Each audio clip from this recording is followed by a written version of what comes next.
Let me make sure the stream's going. It looks like it is. Hi, John, Double H, Alex Garcia, Silly Bunt, Lim Jing Yun. What's up, guys? Good morning. Oh, it looks like I'm missing a screen here. Let me fix it super fast, guys. Screen one is broken. Screen one is broken. It seems like a lot of stuff is broken. Oh, you know what? I know what it is. I know what it is. Let me fix the stock ticker here, too. We got to get Bitcoin up. I had run out of hard drive space, evidently. When you dump like 16, 20 gig files every day, it causes a problem. All right. All right. There we go. There we go. We got Bitcoin up. Let me actually move this up a little bit too. Pre-market is looking okay. Bitcoin, if you guys didn't see my post already, it's actually looking all right. If you look down over here in the corner, let me just save this real quick. I'll pull it up on the big screen too. So, and it's not just Bitcoin. There's a few things bouncing back today. We've got economic data to get through. We're going to look at that. But I did a little post here a while ago too. I like what I'm seeing so far. Again, kind of called this breakout here. We got up to the 100 moving average. We got up right around 97.7, somewhere around there, a little bit underneath the 200 moving average, which is in orange in the 4-hour. But what I love is we broke up here really, really soundly, and we're just hovering above this 100 moving average, which is descending because of this previous price action. And honestly, it looks like we're setting up for a measured move. If you look over here, it looks like we've got a bull flag, and it looks like we got a measured move that's going to get us to fill this gap up underneath 100. Then I think we drop back down, establish a base at hopefully the 98.5. This is showing a base on the 4-hour of about 98, and that could be where we start. But what I'd love to see, if we just zoom over here to the full screen, and I'll get rid of this for now, let the volume profile come back. What I'd love to see is getting above 98.5 right here, where we have peak volumes for the last several months of the year. If we could do that, and really, I mean, it's probably further than that. Let me go back here even further. But yeah, so it's like going back the last quarter, maybe more. These are just huge volumes up here. So if we can do that, if we can get that last leg jaunt up here into the 99s and then kind of backtrack to 98, 98.5, that would be sick. That's what we want to see. Real quickly, let me look at a few things here. So CNN Fear and Greed Index, guys. What are we sitting at this morning? It says 28. Is that right? Is that right? Let's just look here. Yes, it is. So 28, still very, very low. If we look at the timeline here, it's one of the lower ones on record here. And again, I'm just going to jump back this to get, again, the micro site. I've been using a lot of sites for data analytics lately, and I've been loving it. But if you look back here, if you look right here, we haven't really fully got the bounce yet. But if you go back over here, look at what happened next. If you go back over here, look at what happened next with the S&P in red. If we go back here, look at what happened next with the S&P in red. If we go back here, look at what happened next with the S&P in red. If we go back here, look at what happened next. And again, so for over 2.5 years, the signal has been that we go up. Now, we'll find out if that breaks. We'll see if it breaks. But so far, this has been a really strong indication that this is the buy zone. And again, it's extreme fear for a reason, right? Historically, these are the times where you buy. Now, there's times where you can get even lower. If you look over here, May of 2022, we got all the way down to 11. So, I mean, that was a pretty big drop. And again, that was nearing the tippity top bottom because then we had a higher low. And then the S&P stopped, and then it went up, and then it went back down, but then it was game on. I think we're heading towards game on. Again, global liquidity still needs to pick up. I haven't actually looked to see if there's a new report. Let me go back here real quick. I do want to see if there's a new report from our buddy, Michael Howell. He usually has a weekly. It says December 31st was the last. I'm just going to glance at it super quick. Again, normally I don't like to do this. It's his paid work, so I'm going to scan through it fast. But weekly global liquidity still doesn't really show too well there. I got this thing in the way. Let me get rid of my speech. I haven't really been using that. You can still see it's in decline. So I think mentally we need to be prepared for some downside price action. But I do think that the dollar's starting to peak. We can see that China, their 10-year bond is catastrophic, guys. Like, I need to pull that up real quick. It's crazy. What's going on in China right now is insane. I think it'll end up being good. Let me refresh here real quick. And hopefully I tagged this myself. Otherwise, I can pick it up real quick. It looks like I don't have it. Yeah, and if you guys didn't hear about this, let's talk about it. China was able to hack the Treasury, the United States Treasury Department, to breach against Beyond Trust, a third-party cybersecurity, their priority DEI. So this was another like DEI initiative with shitty security that allowed the Chinese to be able to hack the Treasury in order to be able to try and figure out what we would tariff and or sanction. It's just fucking utter idiocy. It's just idiocy. And while we're in here, Brian Armstrong from Coinbase says Marxism fails every time. Again, communism, Marxism, it is not. History tells us it is a losing bet. It doesn't matter if it's, if we're looking at Russia, if we're looking at China, if we're looking at Cuba, if we're looking at every place where they try and incorporate these ideals has failed throughout history. And it's funny to watch China's GDP as a percentage of U.S. GDP. The source is the World Economic League. This is still wrong. It's the Center for Economic and Business Research, but it says gross domestic product in current U.S. dollars for China. In 2015, here is their forecast, just destroying the United States. In 2019, here was their forecast. In 2024, here is their forecast. I tell you what, guys, it's going to be a lot fucking worse than that. We ain't done falling in China. So it's just, I don't know, it's just astonishing. $18 trillion in just their real estate market wiped out. The Chinese property market has seen a total loss of $18 trillion over the last 3 years, surpassing the losses suffered by the U.S. during the global financial crisis. Here's the thing. It's not done.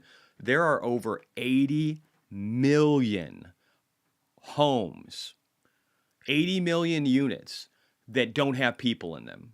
The majority of those are already bought, and just sitting empty. And then some of the others again are just like in construction or have other problems.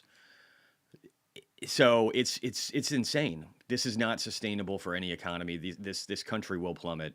And here, I'll just show you right over here real quick. I could pull it up. I might not have tagged it, but I'll show it to you. China's just fucked. And you need to understand that, and we need to continuously monitor the ramifications of it. Let me go down a little further. Evidently, I was busy today. What do we got here? Oh, hey, on a bright side, there are companies that are trying to do capital flight, and they're buying Bitcoin. Chinese publicly traded company Congo Inc. acquires 934-ish Bitcoin valued at $91 million. That was a headline from yesterday. So they're trying to get their money out of China, and it only ends up benefiting us. Yeah, right here. So I said, yes, China's on the edge of collapse, and their 10-year bond is reflecting how broken their economy has become. The country has to ease. Look at this chart. Just look at this chart. This is going back to 2003, 2002. And look at what's happened here. This is like the regional banking crisis, guys. They have to do something. They have to ease. This is why I continually say the second half of January, normally they ease greatly. And because of the Chinese New Year, they want to be able to start off the new year right. And they need to keep people optimistic. And right now, they desperately need to keep people optimistic because there is no optimism left in China. And you could see it in their bond market. This is a cascading fall. Right here, it says 1.607. That is what it's at right now. I've got indicators going all the way down to 1%. If this thing cracks 1%, they're in deep trouble. So honestly, even the level that they're at right now, they have to fix it. So I think easing is coming. I don't think it helps them in any degree. Their demographics are too bad. Communism has destroyed them. Xi Jinping is a moron. They call him Winnie the Pooh for a reason. He's just a big fucking stupid ass honey-eating bear. And he's got nothing going for him. There's this dictator fallacy I don't think people understand well enough, where when you're a dictator and you eliminate, and this guy has eliminated 2.35 million people in the CCP. 2.35 million people have been expelled, murdered, whatever, imprisoned, ghosted from the CCP since his reign. And when you do that, you make it to where people fear you. And when they fear you and they fear the ability to ever speak the truth, they will never tell you the truth. And if they never tell you the truth, you are fucked. You're fucked because you think you're invincible and you're not. Danny, thank you very much for the 10 memberships, my friend. Greatly appreciated. And so this is what China's facing. Their demise is coming this year. And look at this. Why have I been preaching so hard over the last year that, hey guys, I know people have said China's falling apart before, but this is the time? It's because of this.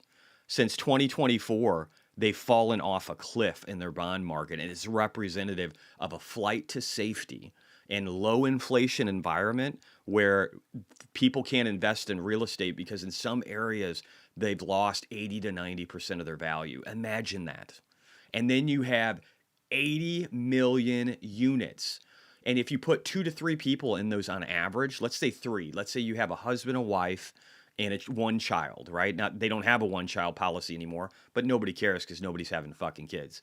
So let's say it's 2. It's 160 million people that they have real estate for. Why build any more real estate? 70% of the wealth of people in China, more than 2x what it was in the United States and what it is in the United States.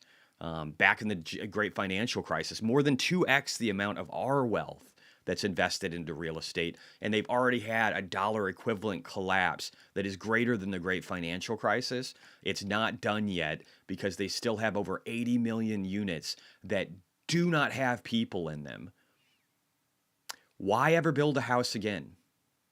They don't need them. They have no immigration. They have no children. They have the lowest childbirth rate of like any developed nation outside of places like Italy and Japan and other places that have been suffering greatly. China's reign is over. I hope people realize this. I hope they take it seriously. I've been trying to scream it from the rooftops. I don't know what more I can say. It's bad. So please to God, do not invest in China and monitor what's going on in China because it will be transformational for what happens in the world in the next 1 to 2 years. It will be transformational, whether it's their collapse and a change to a democracy, or whether it's war, whether it's nuclear bombs, whether it's whatever it is, whether it's Taiwan blowing up the Three Gorges Dam and drowning tens of millions of people, potentially more. It's going to be crazy. It's going to be a wild, wild time. Do not invest in China, please to God. Don't be a fucking idiot. All right. Now that we've started that fun, let's keep going. This morning, market's up a little bit. Not too much. We'll look at some more of that in a second. And again, we're following that. I'm just going to zoom in a little bit more here on the bottom chart because I think it's just so important to look at this bull flag. We're following that 100 real good. It's what you want to see. And let's look at data today. So unemployment data out of Germany, utterly depressing. If we look at unemployment change here, it is a lot of unemployed people. This one actually doesn't do it justice. Let's go back one. This will be better. Unemployed persons and unemployed rate will show you how pathetic Germany is. Germany is nearing levels right now. It's nearing levels that it saw for unemployment in May of 2020 during the pandemic. Is it actually above it now? Oh, it's real close. It's real close. So it's almost at pandemic lows of unemployment. And before that, we're going back to 2014. So they've wiped out 10 years of progress. It's really sad. I love Germany, but it's just turning into a shithole. And they're under the nutsack of China. Their manufacturing sector is going to be destroyed outside of Tesla. And the unemployment rate doesn't look much different. It's a little better off, but it's getting to those, June 2020 pandemic peaks too, and then it goes back to about 2015. So it's nearing levels where, again, a decade is just poof. It looks horrible. Should we expect more downside in MicroStrategy? If we get it in Bitcoin, yeah, but right now the 4-hour looks good on Bitcoin. There is an argument to be made about, again, global liquidity. I mean, if we just look over here, it's weak. But I almost have a counter argument that it's really difficult for Bitcoin to go down when you have corporations all across the world buying Bitcoin. And you have, I mean, latest numbers look like it's going to be in the next 4 months, we're going to have at least one US state that's already buying Bitcoin and using it as a strategic reserve. Day one in 17 days here, we could have the US creating at least a starter pack Bitcoin reserve with maybe an intent to purchase another 400,000. I don't know if they'd say that.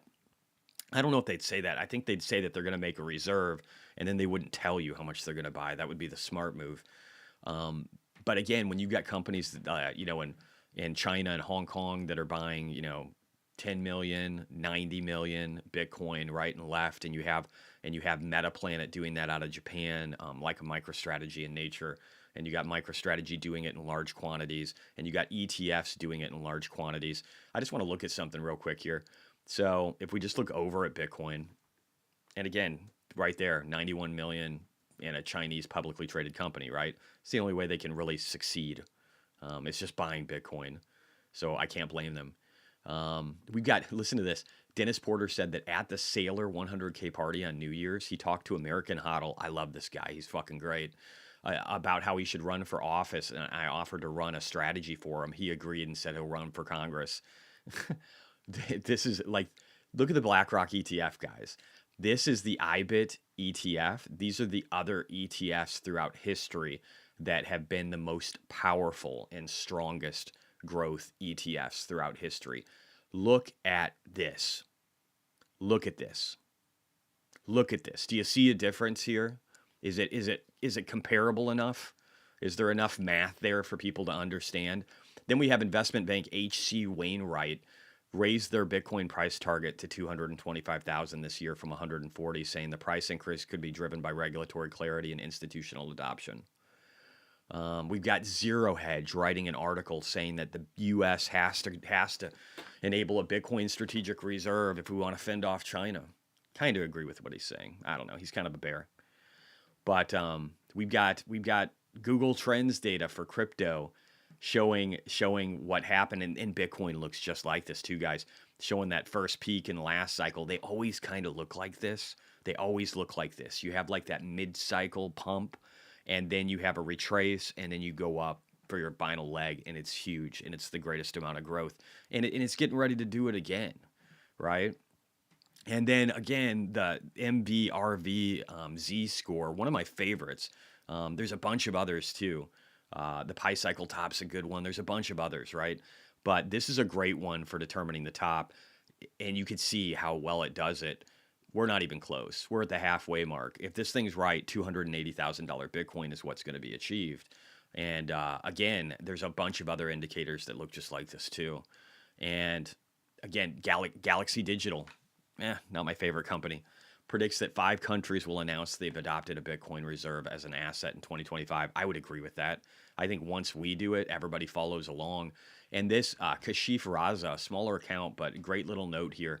He said, in just 2 days, investors acquire $1 billion worth of Bitcoin. Net inflows, Bitcoin ETFs reached $4.63 billion during the month. Bitcoin supply on exchanges decreased by 11,000 BTC in just the past 48 hours. And this was there was another one, a 30,000 block from one fucking entity that occurred to 30,000 Bitcoin. The daily new issuance is 450. I don't know what to say. That is like almost 70 days of supply from one fucking entity in one purchase. And then they took it off exchanges. But then look at this. This is the spot ETF net inflows so far this year. Do you think that's good? Do you think all the fucking green is good? Do you think all the fucking... Here's where people realize that Trump's winning right here. And then the election and then the results from it. Look at how powerful that is. You just got to look ahead, guys. And then we got Michael Saylor at Mar-a-Lago. 2 friends, 1 passion, Bitcoin. Michael Saylor posted this 9 hours ago. Do you think he's sending you a sign? Do you think he went balls deep on buying Bitcoin? Again, his purchase rates, he's almost doubled his fucking stack just in the last quarter. Do you think there's a reason for that? This guy is literally hanging out in Mar-a-Lago at Trump's house. And again, I just want to show this. So this is after, look at the amount. The Bitcoin network facilitated 6.6 trillion in transactions in 2044. I find that impressive. But what I want you to note is what happened after Trump became the president, or was elected as the president of the United States. Look at what happened afterwards. Do you see that little hump? Do you see this little hump over here? There's a reason for that. Imagine what happens when we get a Bitcoin strategic reserve. And again, Japan, this is MetaPlanet. He said Japan looks to the U.S. like a big brother. And again, we helped rebuild Japan after the war. We kind of are, right? We helped them turn into a democracy and succeed for a while. They dwarfed. They were China back in the day. And all that was gone because we shifted funds to China, and then they stole all their intellectual property just like they did ours. But he said if Trump moves forward, Japan and other Asian nations will copy the playbook. That's how this works. And I agree with him. That's exactly what's going to happen. And then you got France, a news channel, saying that Bitcoin has become a safe haven, just like gold. There is just... Listen to Ne this. soyez pas étonnés si le sujet s'invite à la table de votre... All right. I guess you're not going to get too much out of that unless you speak French. So we're going to move on. But again, this is a big deal. This is a big deal. And then also Bhutan. I love this one. I love this example. I've talked to it a few times. But the small Himalayan kingdom, little tiny country, famed for measuring gross national happiness. They didn't like GDP. They didn't like gross national or gross domestic product. They wanted to measure their country's success by happiness. They bought shit tons of Bitcoin. They're the 5th largest reserve holder of Bitcoin on the planet right now, as far as we know, and they're just going to get richer. And they've got more than double the stack of El Salvador. Very impressive. And then we had more news about Morgan Stanley the other day, looking to allow custody of Bitcoin. But it's not just that. Also, their E-Trade platform, they want to allow Bitcoin and crypto trading launch on it. And it might be the same. I don't know. I tried to look at the articles and decipher them. But this is a big deal. This is E-Trade has a 5.5 million retail accounts and 2 million corporate accounts. That's getting added onto the Bitcoin network in crypto. That one we already looked at, so we'll just take it off. There's just so much, guys. There's so much going on in the Bitcoin world. So yeah, could we get downside in MicroStrategy? I think this is where this started. We're down 0.14% this morning. So yeah, we totally could. Am I really worried about it? Fuck no. I can always leverage in. I can always sell some MicroStrategy and buy some MSTX. I mean, the MSTX is down like 84%, and MicroStrategy is down almost 50%. So the downside risk is very limited, like I showed before. I'm not really worried about it. If we look over here at MicroStrategy, I kind of showed this before, but you can see where we're in a support zone. We just almost completely filled the gap. Could drop more. Have a hard time not stopping at this video. Anyway, not that, here, okay? Just here. This is what you need to see. This is the bull market for MicroStrategy, and the dollar amounts here are fucking insane in this amount of growth. It was huge. Just from here to here was 350% growth just in a period of 3 months. So if you can't handle a 50% down, and that's pretty much what we've hit, which is similar to this, which is similar to this, which is more than these three, that's really the buy zone. That's the buy zone. I'm just going to throw it out there. So if it does go down, I think that's what we should do, personally. Hey, Jesse, why buy MSTR and pay a premium compared to spot ETF? It's probably because you realize that they're going to that they've talked about buying 31x, or diluting their shares by 31x and buying potentially $3 trillion worth of Bitcoin, driving the price of Bitcoin up and acting as a multiplier to the underlying asset because of their Bitcoin yield. So you're getting, if there's probably some stupid fucking posts going around that say like, if you buy MicroStrategy right now, you're getting Bitcoin at like $160,000 or 168 or so, and Bitcoin's at 90 something. That's fucking stupid. But if we weighed companies by just the value of the company and not their forward earnings, they would be worth nothing. They would be a fraction of the value they're worth today. But since they're diluting like Saylor did, not too long ago. They put $500 million worth of Bitcoin as collateral on a 0% note that convertible note that was oversubscribed that becomes due in 2030, 6 years from now, roughly, right? 5.5, 6 years. And that note, they put 500 million down. They bought 1.5 billion of Bitcoin. So really, they arbed $1 billion worth of Bitcoin off of that. That kind of leverage is fucking insane. And here's the thing, especially if you believe that they're front running this and that the market could still go 2x from here, their downside risk is almost non-existent. They only have $2 billion worth of convertible notes that come due before like price targets of $640 for MicroStrategy, which is roughly, more than 2x from where we are today. You just can't look at it that way. You have to look at it as an actual company returning shareholder value. You got to get out of the fiat mindset. You got to realize that what they're doing is not a Ponzi scheme. It's actually a very controlled measure of risk with what is the most sound asset on the planet. So if you like upside returns, especially something where it's not even that rich anymore versus the premium to NAV. And again, I used to make these same stupid fucking arguments, but then I woke up one day and actually did some research and started to understand what I was looking at. Right now, they're at 1.71. I think yesterday they were down in the 1.6s. So this is historically a very cheap price for them outside of going back to levels near the beginning of the year before they started to really ramp and before Michael Saylor started to really make his strategy known. And again, I only think the second order regression is going to happen here where we could see peaks maybe up to 3x. I'm not even one of these fanboys that thinks that we just keep going to the moon. But if Bitcoin did, let's just say Bitcoin gets to $250,000 this cycle, I don't think that's crazy at all. All the indicators I look at, all the tops, all this stuff, even in that circumstance, if we got to $250,000, it shows a peak up here of about $670, $690 on MicroStrategy, which again is a quick 2x, and then maybe you roll that in, and that kind of thing would happen very, very quickly. And then maybe if you're cautious, you roll that into like IBIT or something like that to get a Bitcoin comparable because you don't want to risk going any higher than that after 150K. And here's the thing: the NAV could stay higher. It could be somewhere between these two.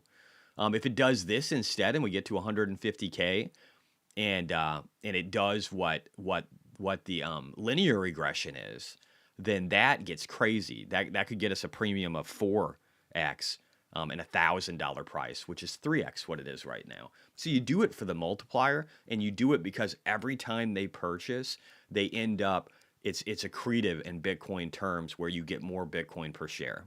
That's why you do it, because it might be one of those things now where you're only getting the 60% of a Bitcoin, but a couple of months from now that could be 75%, and then after that it could be higher, and eventually it could exceed the value.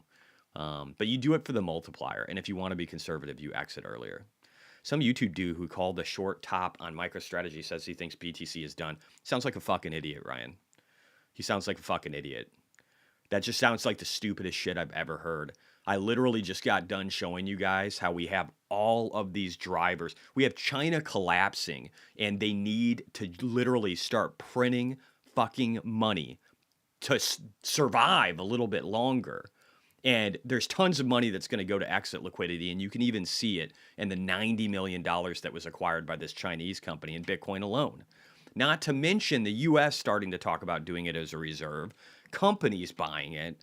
Everything tells us the amount of Bitcoin on exchanges is plummeting. I don't know who that fucking YouTuber is, but he sounds like a fucking moron that you shouldn't be watching. And I don't care who it is. They sound like a fucking idiot. If you think that Bitcoin just topped, you're a moron, okay? You're not good at this.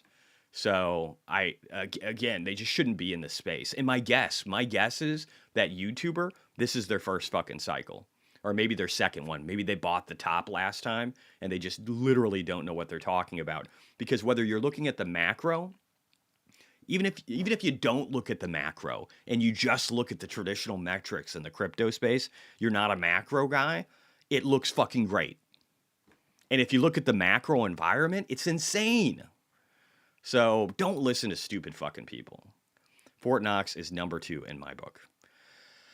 Ryan, thanks for your conviction over the last 3 years. I immediately left the video when he said that. Yeah, he just sounds like a fucking idiot. He sounds like a fucking idiot. Again, it's like, what would the justification even be for the top? What would it be? That the world isn't loosening? That the world isn't going to print more money? We're highly fucking indebted. There's 2 ways of fixing that. Well, there's one way of fixing it. I don't know why we got confetti. There's one way of fixing it. It's Bitcoin, right? It's Bitcoin, or I should say this, 2 technically. You either lower your debt, you either lower your expenses, which nobody wants to do outside of the United States, or you keep printing money. And we're the world's reserve currency. We have the luxury of printing money and lowering our debts. So we could do both, and we could survive and do really well. But other countries just have to fucking print. They have to lower rates, they have to print, and they have to pray that we fucking save them. And why do you think they're all invested in the United States? They're hoping to God that we save them. So to act like Bitcoin has seen the top is just the most ignorant, stupid fucking thing I've heard in a long time. Anyway, let's keep going. What do we have here? What time is it? 7:33. 7:33. Okay, so again, employment in Germany is trash. Mexico, let's see, we got unemployment rate. They're actually sitting pretty good. They're at 2.6%. Things still look pretty strong in Mexico. Again, we saw manufacturing data that didn't look that great yesterday. But if we go back to 1994, so we're looking at this thing going back 30 years, we can see that it's one of the lowest unemployment rates in history. So again, not exactly end of the world stuff. Business confidence, I don't know. That doesn't seem like it's generated. Let me refresh and see. Oh, it did. Okay. So it says 51.2. So business confidence in Mexico is in decline, and it's lower than expected. I would argue that this is because of the threat of tariffs and companies like Tesla that were formerly going to build factories in Mexico backing away from that. I think that's probably going to be kind of a scenario they have to worry about. They're going to really have to crack down on Chinese companies trying to avoid tariffs and exporting through Mexico if they want to have continued business. So they'll have to play really well with the United States, so they're in trouble. And I think that's kind of a prevailing theme I wanted to get out there, guys. So Canada, I put up here really horrific image, but I said the fight isn't over yet. Now we need to save Canada and the UK, and I believe that to be true. When you listen to Tony Robbins here, Tommy Robinson, Tony Robbins, different guy, completely different guy. Very motivational though. Tommy Robinson. People call him far right. That's bullshit. I've listened to this guy. Everything he's saying is true. All these things are true. There's a reason Elon Musk is posting this stuff all the time.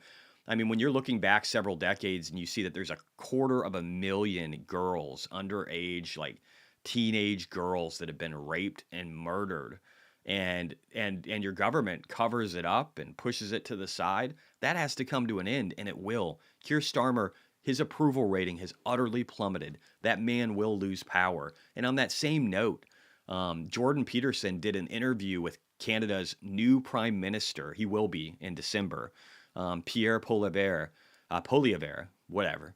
And he said, one of the quotes that he had in this interview was, Canada should be the richest country in the world. And I just want to say this. We have Argentina that switched from socialism after 100 plus years over to meritocracy and capitalism. The United States has found its course. Canada's getting ready to do it. Now, Trump and Elon are talking about putting sanctions and tariffs against the UK because of Keir Starmer and what he's doing with Tommy Robinson and what he's doing imprisoning people for what they're saying. I think that we're going to see a massive shift here in the not too distant future. Look at headlines like this, and this is the Sun too. I mean, whatever. But this is a real story. If you dig into the details, this is real. It says labor chiefs, it's okay to have sex with 10-year-olds. With Patricia Hewitt was forced to apologize Look at pages 4 and 5. And then you have things like this. Man writes social media that he does not want to see Palestinian flags in the city, and he gets arrested. Okay.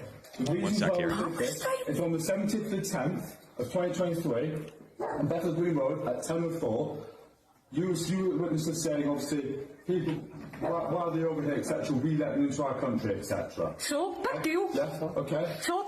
So, fuck you. So now he's getting arrested.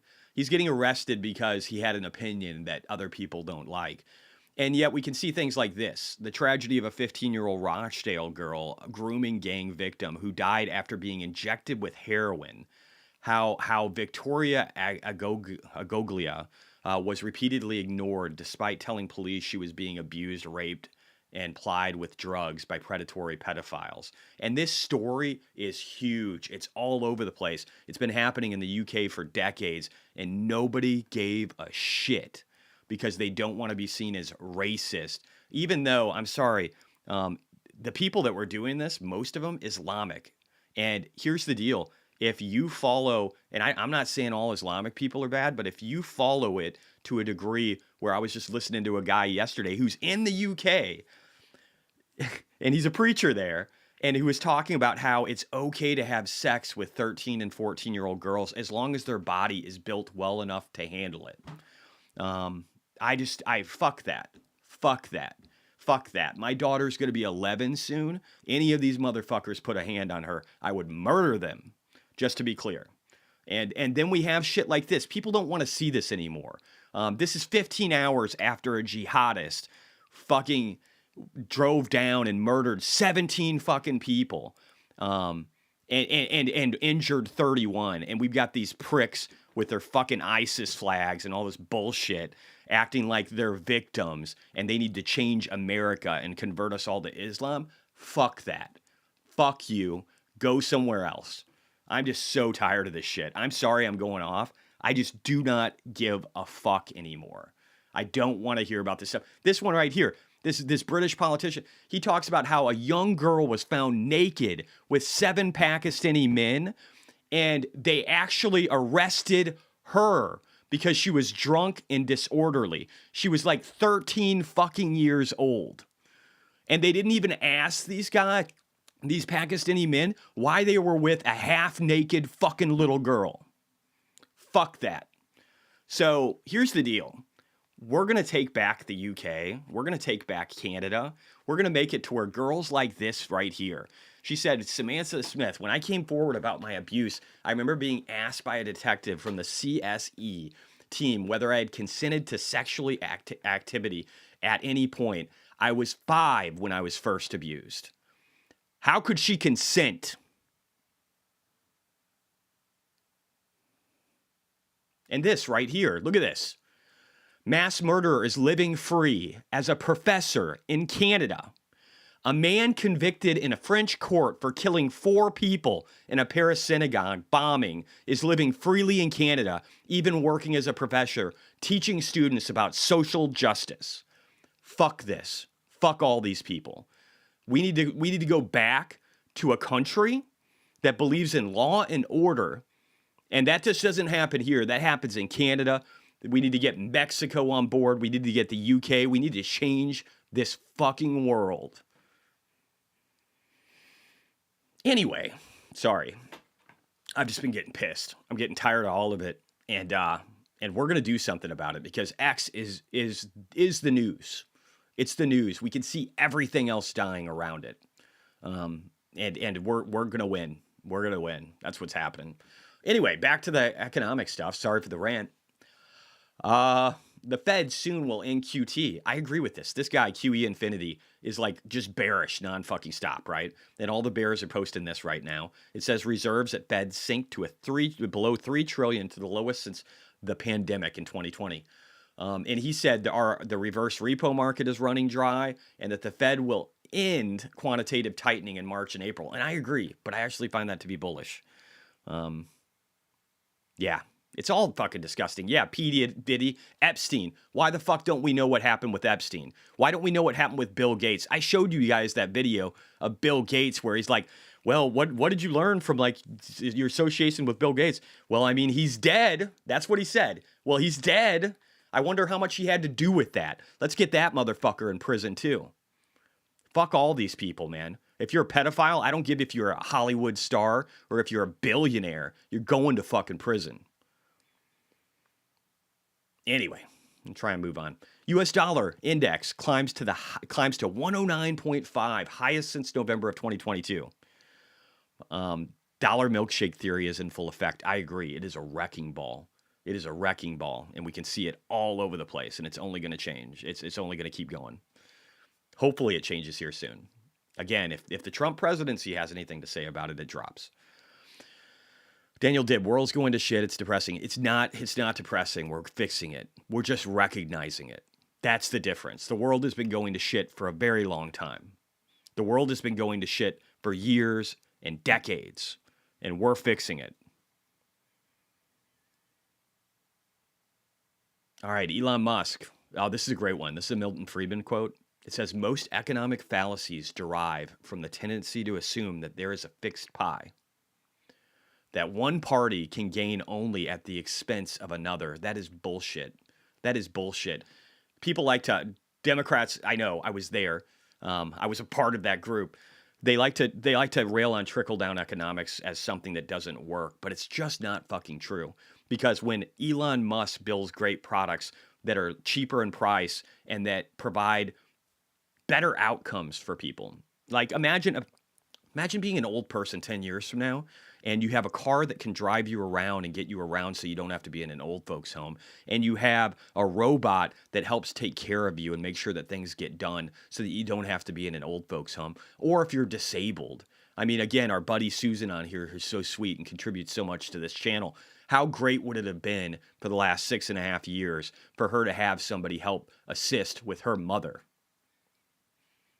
So I'm sorry, these things help. And then you employ people when you do this stuff. And then those people make more money. And then if they invest, or if they're a part of the employee stock purchase program, they get fucking rich. And then they spend a bunch of money in their local communities. And then maybe they retire from their job at Tesla and they create a business. And then they hire people. That's how it fucking works. That's how meritocracy works. That's how capitalism works. You build great things, you make the world a better place, and in the process of doing so, you lift everybody up.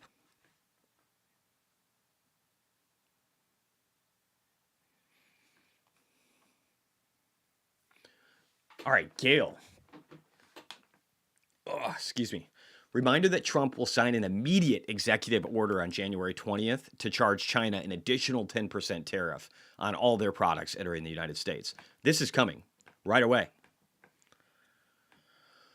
Donald Trump said the tariffs and tariffs alone created this vast wealth for our country. Then we switched over to income tax. We were never so wealthy as during this period. Tariffs will pay off our debt and make America wealthy again. I actually think Bitcoin would do a better job of that. But I do think it's an awesome tool for getting others to bend a knee. And I think we have all the power right now. So I think that's what we're going to do. We're going to make the world comply and make the world be a better place through the power that we currently wield. And Mark Andreessen said, this is a really remarkable chart of tariffs as a percentage of total federal revenue. The second industrial revolution, perhaps the most fertile era for technology development and deployment in human history, I would argue, outside of what's coming now, and I think he would say this too, right from here to here, we had 40 to 50% tariffs. If people wanted to sell into our economy, it was a benefit for them, and they had to pay the price. This is what we're going to do to China, guys. This is what we're going to do to China. People can argue that it'll make those goods more expensive, but what it will also do is encourage people to build locally so that they can have goods for cheaper, which again employs people locally, which enriches our own communities. It's the opposite of offshoring, everything that made us dependent on China to begin with. This is what has to happen, no matter what the ramifications. All right, let's keep going. And speaking of law and order, I said the USA needs to have this too. It's not about race. It's about law and order. People who don't respect that should be deported and imprisoned for their crimes. And it just talks about how El Salvador, and some people like to say, well, all their prisoners are here. That's actually bullshit. The vast majority of their prisoners are in prisons in El Salvador. Now, some of them might have been shipped here. I doubt it. Frankly, I think a lot of them probably tried to get the fuck away. And so they ended up coming here, just like all the criminals that are trying to get out of different countries in that region, because they thought they could just come here and rape and pillage, because that's what we let them fucking do. But this is beautiful. A country that was the most violent in this region is now one of the most safe. And it's beautiful. And we need that too. Banana 3. Sorry, I'm just going off today. I'm sure Trump is just going to watch oil go up and do nothing. Going to watch interest rates go up and do nothing. Going to watch the dollar go up and do nothing. Going to watch Tesla go down and do nothing. Going to watch the stock market down and go down and do nothing. That's not the action that will be every day, not financial advice. So again, he's going to work to solve these problems, and he's got the most brilliant team I could have ever imagined. Ever. So again, all these bears this last year talking about how the market was going to fall apart and how we were going to go into a Great Depression, and we had one of the best years the S&P has ever had. And I said, this is how I'm investing. This is how I'm investing. And this is how I will continue to invest, okay? We're going to get the government off your back and out of your pocketbook.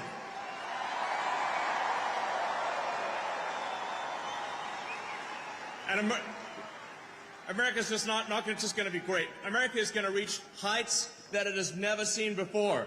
The future is going to be amazing. That is how I'm investing. I'm investing in the amazing future. And all you other guys that want to be naysayers and doomers, don't get me wrong, there's blips in the road. There will be. I have no doubt.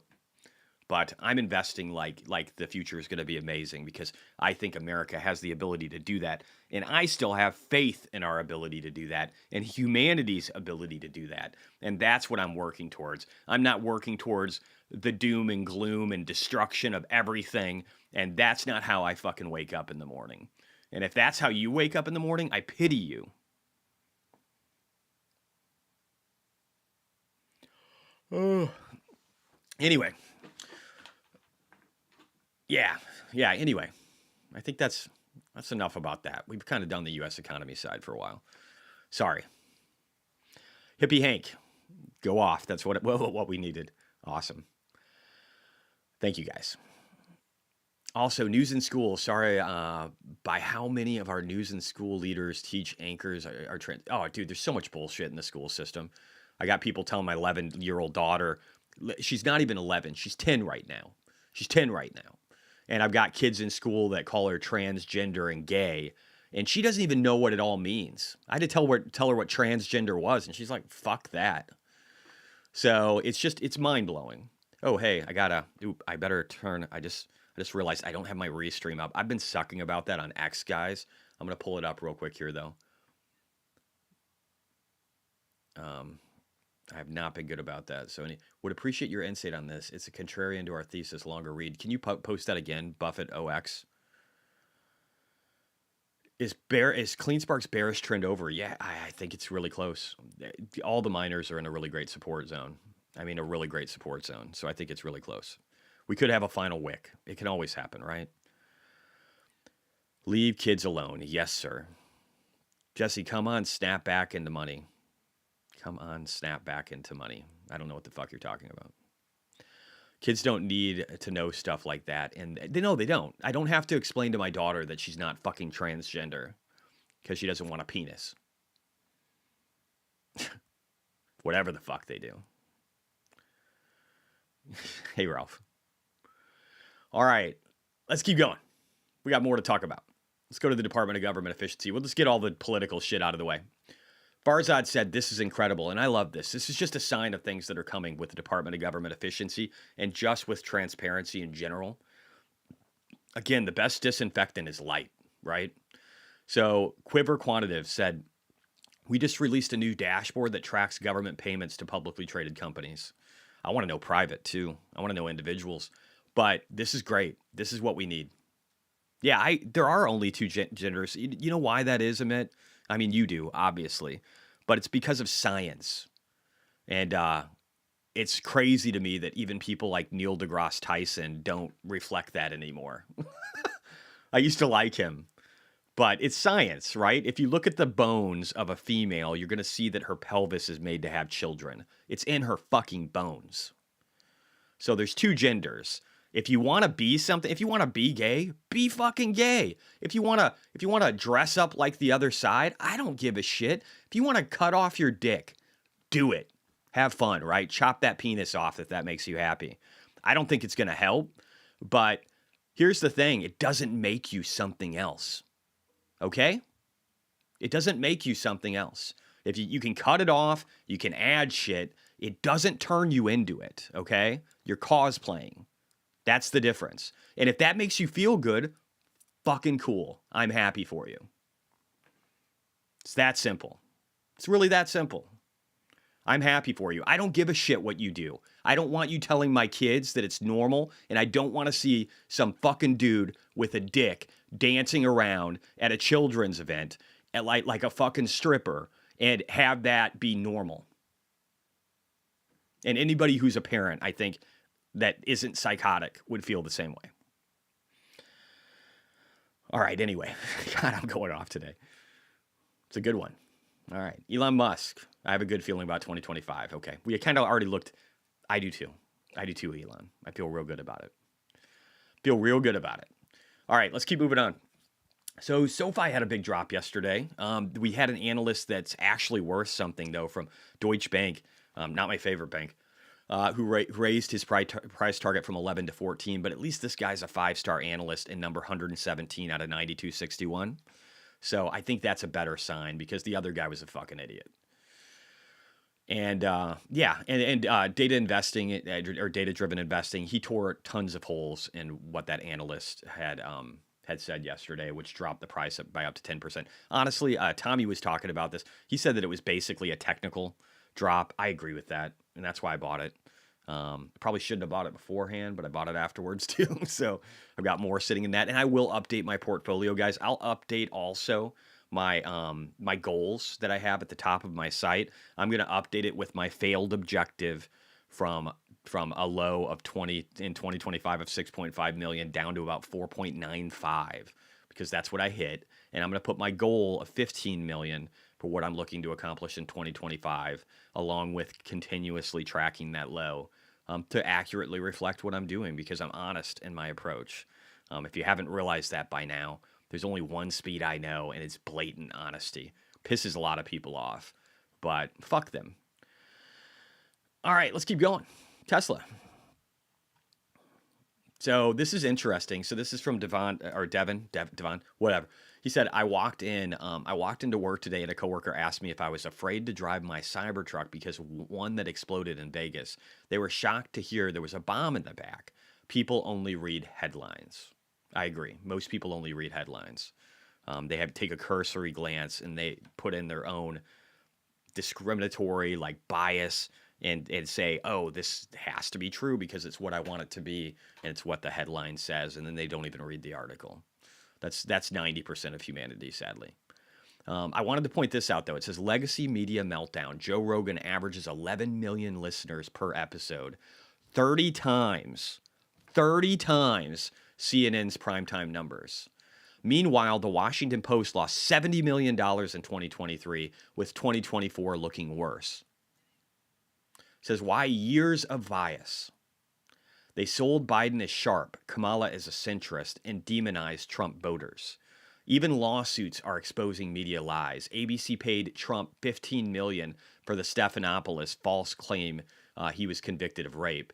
Now, X dominates real-time news, while independent voices like Matt Taibbi, I don't even know how to pronounce his name, thrive on platforms like Substack. The revolution is here. We are the media now. News from Giga Berlin. Model Y Juniper to be produced soon, according to insider sources. What was I telling you guys yesterday? We don't hate the media yet enough. Yes. Does Restream filter profanity? Well, if it does, it probably does a shitty job. No, I would guess profanity probably gets filtered by, if you're typing something, probably gets filtered by YouTube. Well, no, because Amit just said, I fucking love you, Jesse. So I'm going to say no. No, Restream doesn't do anything. It's literally in an intermediary. I don't know if you type something into X, maybe it's filtering it. I don't know. But here's what I wanted to say on this. The Model Y Juniper to be produced soon, according to sources, insider sources. What did I tell you guys yesterday? I said, don't worry about the drop in Tesla's price. It doesn't fucking matter. And you know why it doesn't matter? Because not so secretly, we're seeing massive reductions in inventory. And somebody said, "Oh, I worked for Tesla for 2 years. These inventory numbers aren't right." Show me the real inventory numbers, dude. Show me something of substance. Show me that you're not a bitter Tesla employee that worked there 2 years ago and doesn't have a job anymore. Because when I'm looking here, I'm seeing massive reductions in inventory across the Y, the S, the X, and the 3. All of them, right? Heading into the end of the year. And I have got personal accounts from people saying that their Y orders were delayed. And I believe that is because in Germany, the United States, and China, they are currently slowing down production of the existing Model Ys and ramping up their new ones as fast as they can so that they can do it all at once. And it might happen in China first, and then maybe a week or two later it's happening in these other places. But I do think they're all trying to do it right away because they saw last time, they saw it with the 3, they saw it with the Y, they saw a slowdown in sales of their existing Y inventory because nobody wanted, they saw what was in China or with the Model 3 in China, and they saw that coming in Europe too, and they're like, why would I buy that?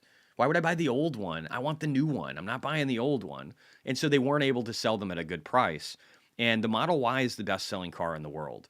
So they want that to come out fast. And so I believe strongly that one of the misses was because of that. I got a link here. What are you sending me? Let me look. Model Y comments. Oh, this is Reddit. This should be fun. Oh, okay. Yeah. These are all over. I don't know what the comments say. I hate Reddit with a passion. I just think it's super incredibly biased. But yeah, the Model Ys are everywhere. They're in Texas. They're in Germany. They're in China. They're working right now to push that stuff out as quick as they can. Let's look over here. What is this? Oh yeah, Rupert Murdoch. Yeah. All the people that own all these big organizations. Yeah.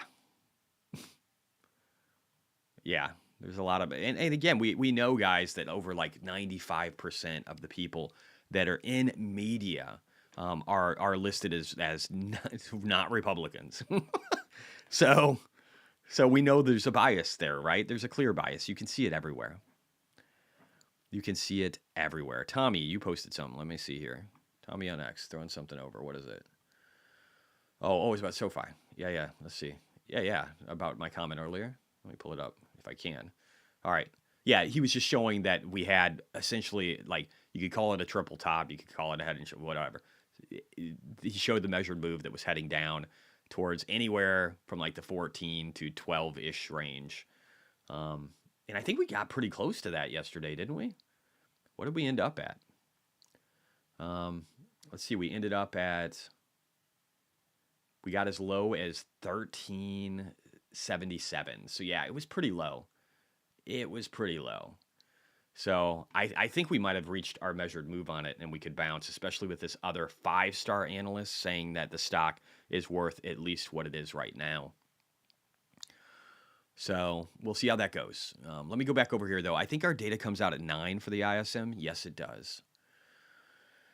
All right. And I must have turned a bunch of people off with my politics. Much lower numbers today. Oh, well, fuck them. If they can't handle it, suck a dick. All right, let's keep going. News. Canaccord Genuity has raised its Tesla price target to 404 from 298. They maintain a buy rating. Despite weaker than expected deliveries, we're sticking with our buy and raising our targets from 298 to 404. This target is based on 40x from our 34x, our 2027 earnings. Anyway, they go into the whole thing, their whole financial analysis reason for it. CERN Basher talks about Tesla Q4 inventories and the drawdown for newer models. Again, seems to be kind of a theme people are talking about now. By my calculations, Tesla's global vehicle inventory was just 12 days for Q4 2024, down from 19 days. So what he's saying is this is actually having lower inventory and lower amounts in transport should actually help the bottom line. That's kind of the gist. And you could see how some of this happened from pandemic to, and some of it also happened when they were doing their transition last time for the three. So I agree with that. And I totally agree with that. I think he's spot on. Remember this? Dalton says Tesla sold 499,550 cars for all of 2020. In Q4 of 2020, Tesla sold a record 494. Elon converts things from impossible to late. This is what's funny. It says why projections for Teslas to sell 500,000 cars in 2020 are absurd. Absurd. This is in September 17th of 2024. And yet that's essentially what he did, right? It's what he did. And it was absurd. And he almost perfectly did it. I thought this was funny. It says terrorism, open door, blame the truck. Everybody jumps into it. All the media, right? Makes sense. News, Kathy Wood, ARK Invest, along with David Israel. These guys are all suing the Delaware judge about their decision to revoke the $56 billion pay package even after the vote, and also them granting the large amount that they were going to give the attorneys. That's good. And again, just a ton of pictures of the Juniper. It's coming fast. People hate talking politics. I get it. But you know what? If we didn't talk politics and get Trump elected, I think our country would be pretty fucked right now. And if we don't talk about politics with Canada, if we don't talk about the politics going on with China and the UK and other parts of the world, they might suffer too. So if people don't like it, I don't give a shit. They can go somewhere else. Oh, that was that. Okay, cool. Killing that. I don't care. I don't care. I'm going to talk about what I talk about. If people haven't realized that, they probably should. That's what's happening. It's what I do. All right. Let's get over here. So again, we got until 9 o'clock. I think we've went through a lot of the news-related events. Let me make sure I don't have any other categories here that I want to cover. There's probably a couple more. Delaware is self-destruct. Literally, so much of Delaware is income based upon incorporations in the state. It's insane that they would sacrifice that. But, to each their own. DC 2023, we suck because we can't talk about it anymore. Jesse's bringing it back. I'm going to do me, man, and whether people come along or not, it's totally cool. I don't care. I've been on both sides, so nobody can call me MAGA, even though I kind of relate with them a lot more. Amit said Hood. Robinhood reiterated as a buy with a $54 price target. This is from yesterday from Piper Sandler. I just missed it, and I wanted to bring it up. Piper is really impressed with Robinhood's net income margins as they're increasing their EPS estimates. Again, Hood is just really firing on all cylinders when it comes to marketing. I love what they did on New Year's, too, with the gold members. I got like $9 in Bitcoin because I kept the app open for gold. I don't know. It was like $6 or $7 worth of Doge on New Year's, too, if you had it open. But I just think it's brilliant. It's just additional advertising where people are just, they think more about this company. They're getting into everything. Again, buy now, pay later. They're just doing everything. I do hope that they manage these things well. I worry about buy now, pay later. I worry about the credit card business. But I hope they're doing a good job managing it and vetting people. And I know they slowed down the deployment of the credit cards. I love all that. I think that's all good. I think that's very smart. Jesse, bro, any insights on ASML from you? I want to buy some, actually. Let's pull it up. Let's take a look at ASML. And I don't know if there's any news. Let me check real quick here. I do like I definitely like ASML. I want to get involved in that business. I've been thinking about it too. And it just seems right for war. Right? Am I tripping? Isn't ASML the lithographer? Yeah, holistic lithography. I mean, these guys are like one of the biggest, right? Their machines allow us to build a bunch of advanced chips. I would think that in case of war, ASML is going to go through the roof for their demand for their products, similar to like the NVIDIA moment when everybody got into AI. So I think I need to own more of it. I haven't looked at the stock.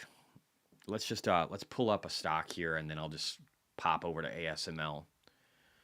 But I've been thinking about ASML a lot, and I think it's probably a key one to own especially with just all the research I've been doing about the potential for war with China and Taiwan, and then Japan again, and South Korea, and just that region of the world, and thinking about what happens if the world loses the majority of its advanced chips. And I haven't looked at earnings. It looks like they pay a dividend. It looks like we recently had a low on the weekly time frame on November 11th. This stock, and it's hovering above the 200 moving average. The question is, what is it valued at? Let's look real quick.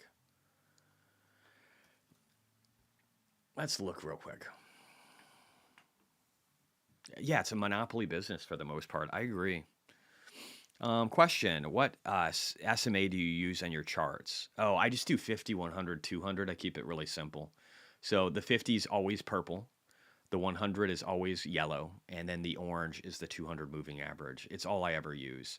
Some people use VWAP and stuff, but I've got sources that do that, so I really don't have to fuck around with it. So I just use people like Jake and some other people that use VWAP all the time. Cantonese Cat, I think, does it. A few others. But let's look here real quick. So we got a forward PE of 27.8 or 27.91. We got a profit growth of 10%, revenue growth of 12. So you're getting double digit. Total systems sold. It looks like they got big Q4 pushes. So we should be seeing another one of those here soon. System sales revenue, net bookings, net income. I mean, the company made $7.7 million in revenue. Their cash flow has been low lately. But again, I don't look at this business as a business that can make me a lot of money right now. I don't really fuck around with exponential moving averages. I did for a long time, man, but I mean, other people use it. You kind of get some of the same results. I don't care. That's my 2 cents. So new sentiment, very bearish, it says on this. But analyst is bullish. Is in the very bullish category, and earnings call sentiment was bearish. So I don't look at this. I don't know that I would look at this as a company I'm going to make a lot of money off of. I look at it as maybe a hedge for war. And again, revenue estimates look good. EPS estimates look good. I just think that if we run into a point, and let's look where revenues are coming from. Revenues are coming from Taiwan. Okay, big chunk. South Korea, China. So these three, right? But if you look here, the U.S. is becoming a much larger part of the pie in the last year, or I should say the last quarter. Yeah, year, the way it's broken down. And this is ending in Q4 of 2023. I'm willing to bet it's a bigger one. And I'm willing to bet that the revenue coming from states, if China goes to war, coming from other places would go up a lot. They would pay a premium to get themselves access to ASML lithography machines. Again, just like NVIDIA, you're going to need it, right? You're going to need to start building massive amounts of chips if you have a fear of the largest, over 90% of the advanced chip manufacturing of the world being destroyed or taken by China. You're gonna bid this up a ton. So I've been thinking about it, man, and I don't know. I've been thinking maybe about long calls that are very long dated, especially as low as it is. Just because I think it's an asymmetric long that could be a hedge against war. And I could be wrong. You guys think about it too. Tell me what you think, man. It's just some initial thoughts from me. Time direction, volatility. GEO is amazing potential with the Trump admin. I don't know what it is. Can you describe it a little bit more on why it's amazing?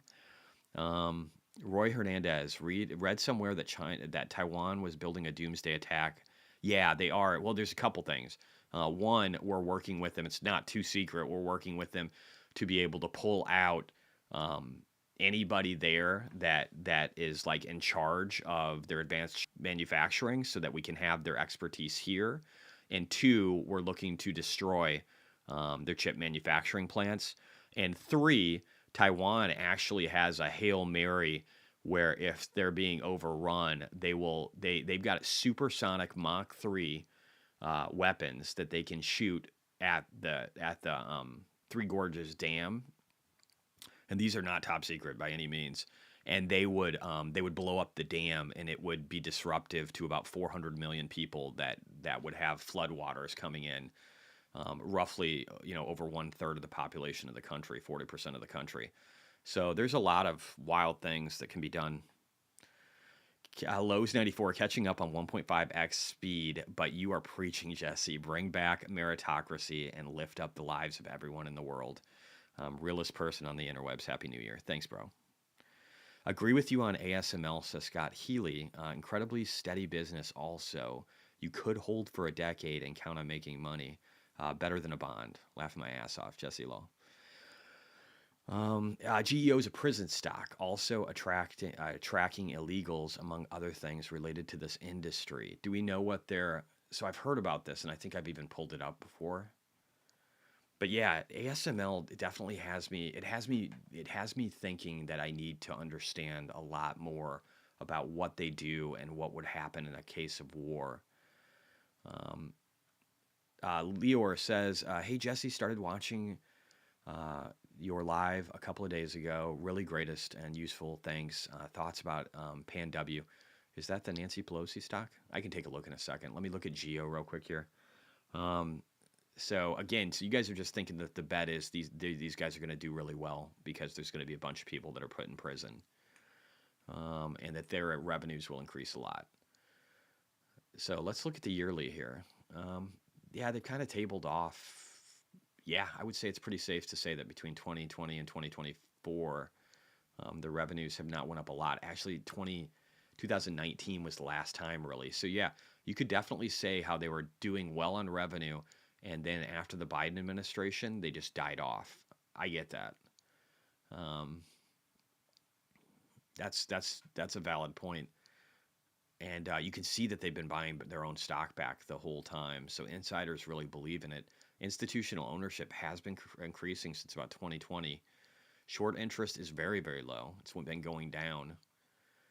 And gross margins have started increasing dramatically recently. Does anybody know what that's about? But operating expenses did too versus revenue. All right, cash flow, 90 million off of 603. Again, the PE is nice. 23 isn't bad. Cash flow is 19.91.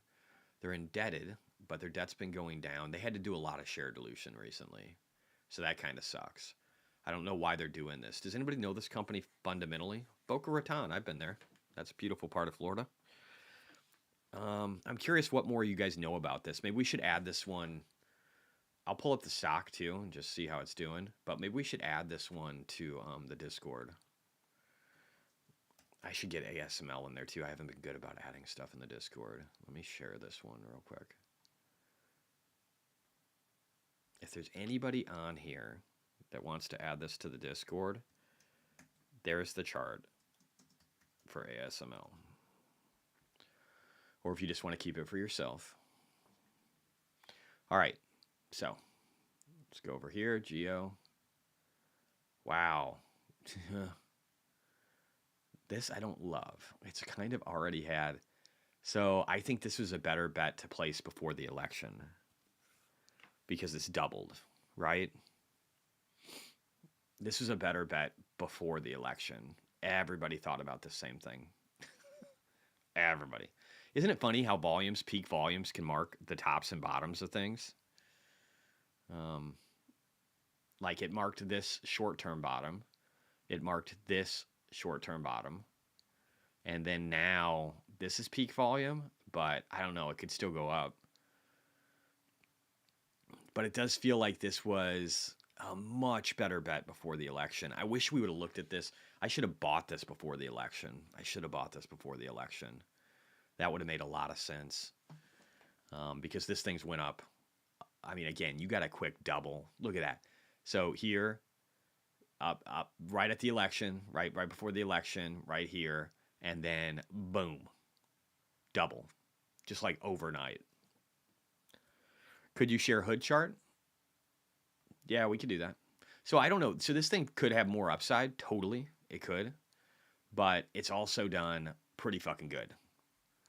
So it's hard to say. I would almost have to redraw this. Here, let me do this.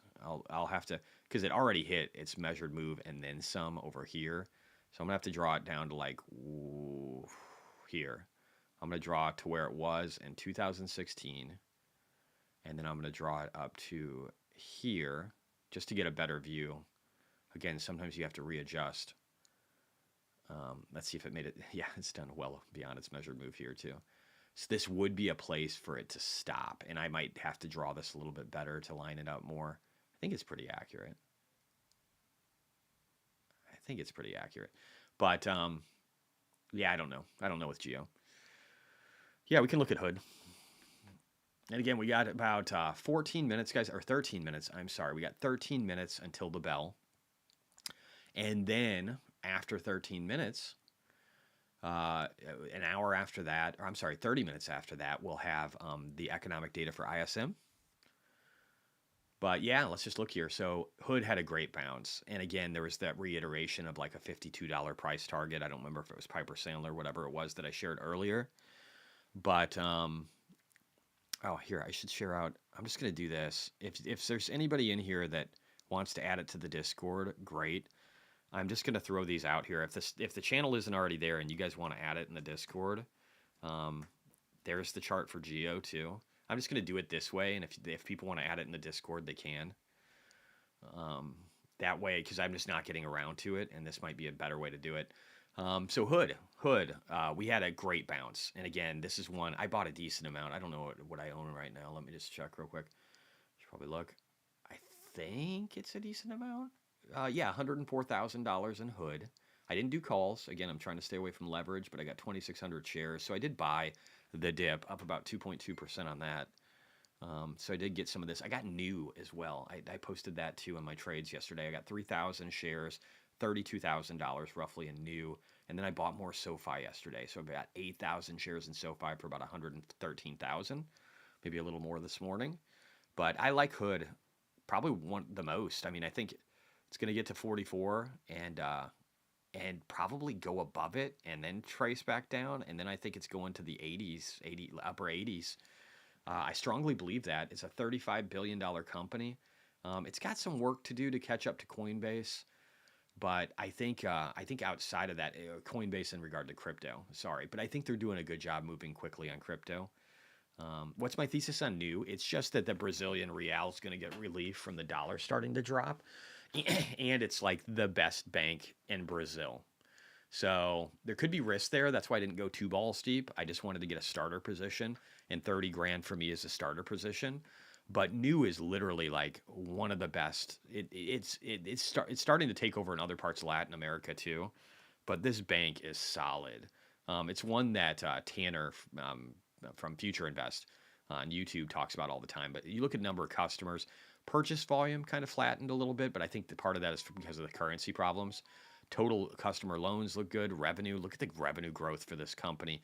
If you look at them, at the time of the pandemic, revenue growth for this company was about $170 million, right? Actually, a little lower than that. It was $144 million. Revenue right now, since the pandemic, is almost $3 billion. So this company has grown a lot. Net income looks really good. Free cash flows is getting a little bit lower, but very little share dilution, tons of cash, well managed. Estimates going forward look good after a hiccup this quarter. It looks like they're guiding just a little bit lower for Q4. So this quarter was the rough one, and then they should be back on track for further growth. And so I think that this is visualstocks.com. It's my friend Alejandro's. He lives down in South America. He's a good dude. I don't get paid anything for that, and I don't have a referral link. There you go, right there. That's the website. But I think it's good. And so again, if we look over here, sentiment bullish for news, for analysts, and earnings call sentiment was very bullish. Social media interest was pretty high recently. Twitter sentiment is bullish. StockTwits is bearish, but I honestly don't give a fuck about them. And again, you can see short interest spiked, probably because of some of the issues with the Brazilian real, which have gotten better. And I think I have that pulled up somewhere. Let me see. Where do I have the Brazilian real? I know you're somewhere. Where are you? Where did I put you, real? Ruble? Nope. Yeah. No, right over here. Let me bring it over. So you can see how the Brazilian real has just been getting kind of crushed since October again. It's not a huge leap, but again, it's just the dollar. This is the dollar gaining strength against the Brazilian real. It broke a record like right over here. Um, at the beginning of December, it broke a record and started to gain even more strength. So the dollar has been a wrecking ball for everything, right? It's been a wrecking ball for China. You can see their bond market falling apart. It's been a wrecking ball for the Brazilian real. It was a wrecking ball for the Japanese yen. That's why we had the Japanese yen carry trade that came and went as a problem. But honestly, if you still look here, it's pretty dangerous levels. This is when the Japanese yen carry trade unwound, when we were hitting levels that we hadn't seen since 1990. We're getting close to those levels again. So I think there's a number of things that the Trump presidency is going to do right at the beginning of their presidency to try and weaken the dollar. Because, again, it's wrecking the yuan. China's economy, China really looks scary in regard to their currency, because if you look over here, it's going to have to be devalued massively. It's in this breakout zone where if it goes above this, it's the weakest it's been since the U.S. dollar before the Great Financial Crisis. So China's in a real wrecking ball situation. So I do think that it's kind of a bet with new that we'll have to see. We'll see some of that get better.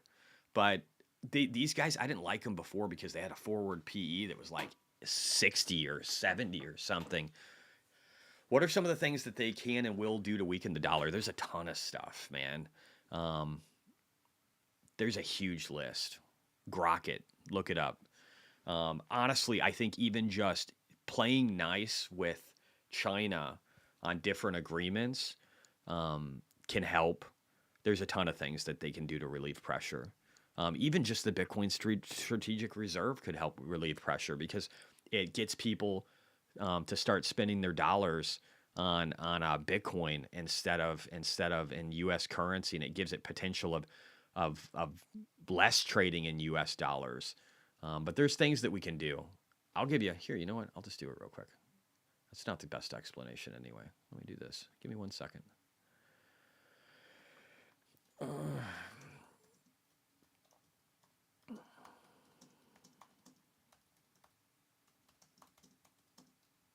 And excuse me, I didn't get a lot of sleep last night. I actually woke up at 3:30 in the morning. So I'm running low. It's probably one of the reasons why I'm so emotional too. All right, this is probably a better explanation, and it'll be more technical. So it says Donald Trump has expressed a desire to weaken the dollar to boost American exports through his proposed policies often contradict his goal. Here are several strategies that have been discussed and speculated upon regarding how he might attempt to weaken the dollar. There you go. This is better. Currency interventions, direct market intervention. The U.S. could sell dollars in foreign exchange markets to buy foreign currencies, thus increasing the supply of dollars and theoretically lowering its value. However, this would require significant reserves and could be politically controversial, with past administrations generally avoiding such. So this is probably off the table, right? Due to the potential for starting a currency war. Monetary policy influence. Pressure on the Federal Reserve. Trump could attempt to influence Federal Reserve policy by this seems probable. I've actually been listening. There's been discussions about whether or not Trump can fire Powell. I actually think he might be able to. I won't go into all the nuance. Maybe we can talk about that in another one. But I do think that he can fire Powell. And so it said he could attempt to influence the Federal Reserve policy by appointing more dovish members to the Fed, or by publicly criticizing the Fed's policies to push for lower interest rates. Lower interest rates generally lead to weaker currency as they reduce the attractiveness of the dollar. So we've talked about this for a while. I believe in spring that we're going to see, and by the way, we're getting close to 97,000. If you guys are looking in the bottom right corner, we're seeing Bitcoin looking to break out about that, what I believe is to be a little bull flag, right? With a measured move getting us close to 99,000. Very exciting. But anyway, dovish Fed members so that they could get it to where they can lower interest rates, which generally lead to weaker currency as they reduce the attractiveness of the dollar-denominated assets. However, this approach would be contentious, potentially undermining the Fed's independence. Fuck the Fed's independence. Fuck the Fed. That's my input. We need to get to the point where we don't even have one. Trade policy adjustments, tariffs and trade wars. While tariffs are intended to protect the domestic industries, they could paradoxically strengthen the dollar. So this is the worry. This is why I actually think the dollar has been going up. It's because of the threat of tariffs from Trump. And I think we had that same threat last time around. And I think it's going to be somewhat unfounded. Don't get me wrong. I do think he will implement tariffs. We're definitely getting a 10% across the board, and that could have some ramifications that strengthen the dollar. But again, I think he's going to try and do things like getting interest rates lower to help weaken our currency, to help counter that. And I think whether it's appointing members or if they do have the potential of firing the Fed and destroying its independence, I think they can do it and will do it. Negotiations for currency agreements. This would be something like what we do with Japan, right? Similar to the Plaza Accord of the 1980s, Trump could try to negotiate with other countries to adjust their currency values, aiming for a collective weakening of the dollar. Though this would require international cooperation. Maybe you get that cooperation from tariffs, right? You want to get Europe to play ball. You threaten to pull back our funding on their security. And implement tariffs unless they start buying our bonds and working with us to help control our currency valuation. Fiscal policy, tax policies and spending. Implementing policies that increase inflation, like massive tax cuts or increase government spending, might lead to a weaker dollar if they cause the Federal Reserve to keep monetary policy loose. However, this is mixed outcomes, as it could also attract capital seeking higher yields, potentially strengthening the dollar. But I think that this is something that's on the table too. And it says rhetorical strategy, verbal interventions. Trump has a history of using public statements to try and influence markets. He could continue to publicly criticize a strong dollar, aiming to weaken it through market psychology, although this has had limited success in the past. Sanctioning or threatening countries, currency manipulation accusations. By threatening countries like China that he perceives are manipulating their currency, Trump could attempt to create a scenario where those countries agree to strengthen their currencies against the dollar. Yet this approach has often been seen as counterproductive, potentially pushing countries to find alternative uses for the dollar. So anyway, I think there's things they can do. I think influencing the Fed is probably one of the biggest ones, along with, again, using tariffs and using threatening to pull our military away in order to be able to get people to buy our bonds and also help our currency. That's probably the biggest stuff, in my opinion. Solana's ripping, cool. Let's actually look. Yeah, you know what? I would actually say the weekly is even starting to look good on the altcoin market, guys. Oh, let me just drop this in here. Put it over here.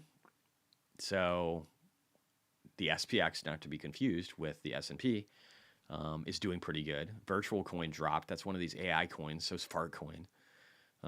But again, and so is this one, AI one or 16Z. This isn't the investment firm, but this is another AI based coin. This one, Fartcoin, Virtual. There's a few more in this list. They're all doing really good. This is just this week. So we have been seeing a little bit of a crypto rally, and I think that some of that is probably going to continue. I do agree with that statement. Let me just move this back down here 1 second. So I don't know. I think we're getting a breakout. I think there's good stuff. Wow, any news on Square? I actually think Square has been in a breakout for a while. I'll just show it to you real quick. So Square was under peak volumes, or above peak volumes for a while, and it has this beautiful inverse head and shoulders. It back tested it, and now I think Square is ready to rock. I think there's a quick and easy, like 30% roughly, just to get, or 27% just to get up to this next fib. And then again, I think that the measured move for this inverse head and shoulders, I think perfectly aligns with the .618. Let's just look at it. Let's just bring it up to here and then put it over to here. Yeah, look at that. Or it's above it actually. Oh yeah. And I already had it at here. So it's actually up here in the 190 range. But again, if you're just being conservative, you could probably pick a quick 65%. But I think this thing can go up towards the 200 range right up here. I think it could get to 200 before it even starts hitting other volume, and maybe even up to 216. And it would still be under its high. Its all-time high, that was what? How many days ago? 1,425 days ago. That's a long time. And so even if it got up here, it would still be 24% under its high. So, yeah, I think it's got it right now, guys, from 1,425 days ago, it is 69% off its all-time high. And if we look at the financials for Square, let's just look at the financials over that time, right? So if we look over here, oh, in the market, the bell happened. The bell happened. Let me go back. We will listen to it. I'll go back and just ring it just to feel good. Just so we get our ring-a-ding-a-ding. Just give me a second. What are your views on Solana this year? I think it's the best shitcoin. There we go. Jensen's going to be saying Monday. You've been right. It's very important. Should you still buy Nvidia after a $2 trillion I think we gain? gotta wait. I mean, Market come cap on, last let's year? wait. The market is very sloppy here. All right, we're opening up to your point, opening bells in the CNBC real-time exchange. Here at the big board, Professional Bull Riders League and the Austin Gamblers team celebrating their 2024 PBR team championship. It's about time. Look at this, a lot of cowboy hats here. At the NASDAQ, Modern Health, the workplace mental health platform. And I just want to add one more cause for optimism. Before even the Jensen speech at CES on AI, there was a all right, whatever, that's done. So, yeah, no, this looks like a good start to the day. I mean, we've got Bonk, Doge. Doge is probably getting ready to rock here too. Let me go back. I want to look at that one real quick. So again, Square though, I think is good. If we look at the financials over here, guys, this was what the last time it was at a high was 2021, 2020-ish, right around here, right? So if we look over here at their financials and pull them up for Square, let's just look at the yearly here. So where were they in 2020? They were here. Now they're here. Where were they in 2020 for gross payment volume? They were here. Now they're here. They're currently running at a forward PE of 20. And their cash is growing. Their debt isn't growing a lot. And again, if we look at the quarterly on this, it's looking good. I mean, Cash App's doing really good. Or I should say Square compared to Cash App. Cash App's actually starting to go down a little bit, and Square is starting to increase slightly, but they're picking up Bitcoin reserves. They've got Bitcoin reserves, which I love. Their free cash flow is looking better. I don't know. And let's see what their estimates are. Their estimates look good. Look at the EPS estimates on this. Sentiment is bearish for news, bullish for analysts. Earnings call sentiment was very bullish. I don't know. There's no social media, really. If you look here, guys, there's no social media. I feel like this thing could take off, and not a lot of people are going to pay attention to it. But I do think it's coming. So that's a good one. Let me look real quickly at Doge, though. I feel like we're getting some Doge price action, and then we'll look at Solana and a few of these others. What are your views for Solana? Yeah, Solana. I think Solana is going to do really great. We can look at like price targets if that's what you mean by views. So yeah, look at this. Look at that bounce in Doge, guys.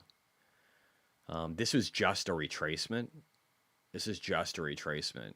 And we can redo this in other ways, but look at this. Bounced off the .618 over here. This is a weird way that it's drawn, actually. But, again, clean break. It still works. 7% up on the day. And it wouldn't surprise me at all if we get to 48 cents really quickly, roughly 40% increase from where we are right now.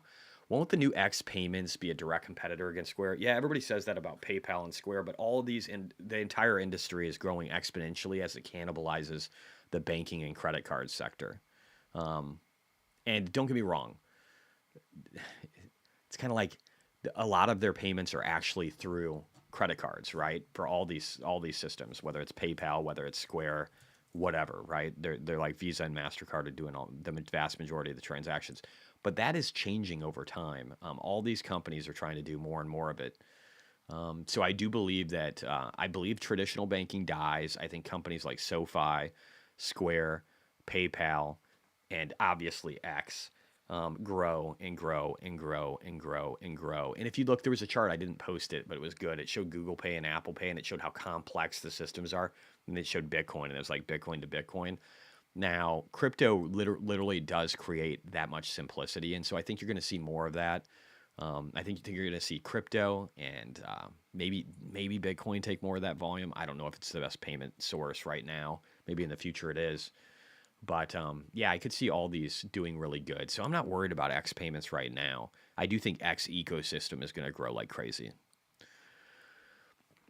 Just bought 5 calls and Path. Cool, man. Interested to see what miners are using their rigs. What do you mean by that? What do you mean by using their rigs? Just like what kind they're using? Roman Z, check Dev E. It can do 8 million transactions per second. Oh, I don't care about any of that. Under the radar, currently small. There's always been stuff that's like the fastest. Uptime matters. Length of time that you've been around matters. The number of devs you have matter. There's always going to be one that's faster that doesn't get utilized by anybody. It's like listening to the tapes versus 8 tracks conversation. I don't know that speed really matters. People used to give a shit about that. I don't know that they care as much anymore. Kirby AI, have you seen Luke Groman and Preston Syke interview on this? Yeah, Luke's pretty cool. He's interesting. I don't always agree with everything he says. I feel like you'd like it. LG seems to think tariffs specifically on China would cause a mass spike in DXY and crush the U.S. and global economy. No, I don't agree with that. And here's the thing.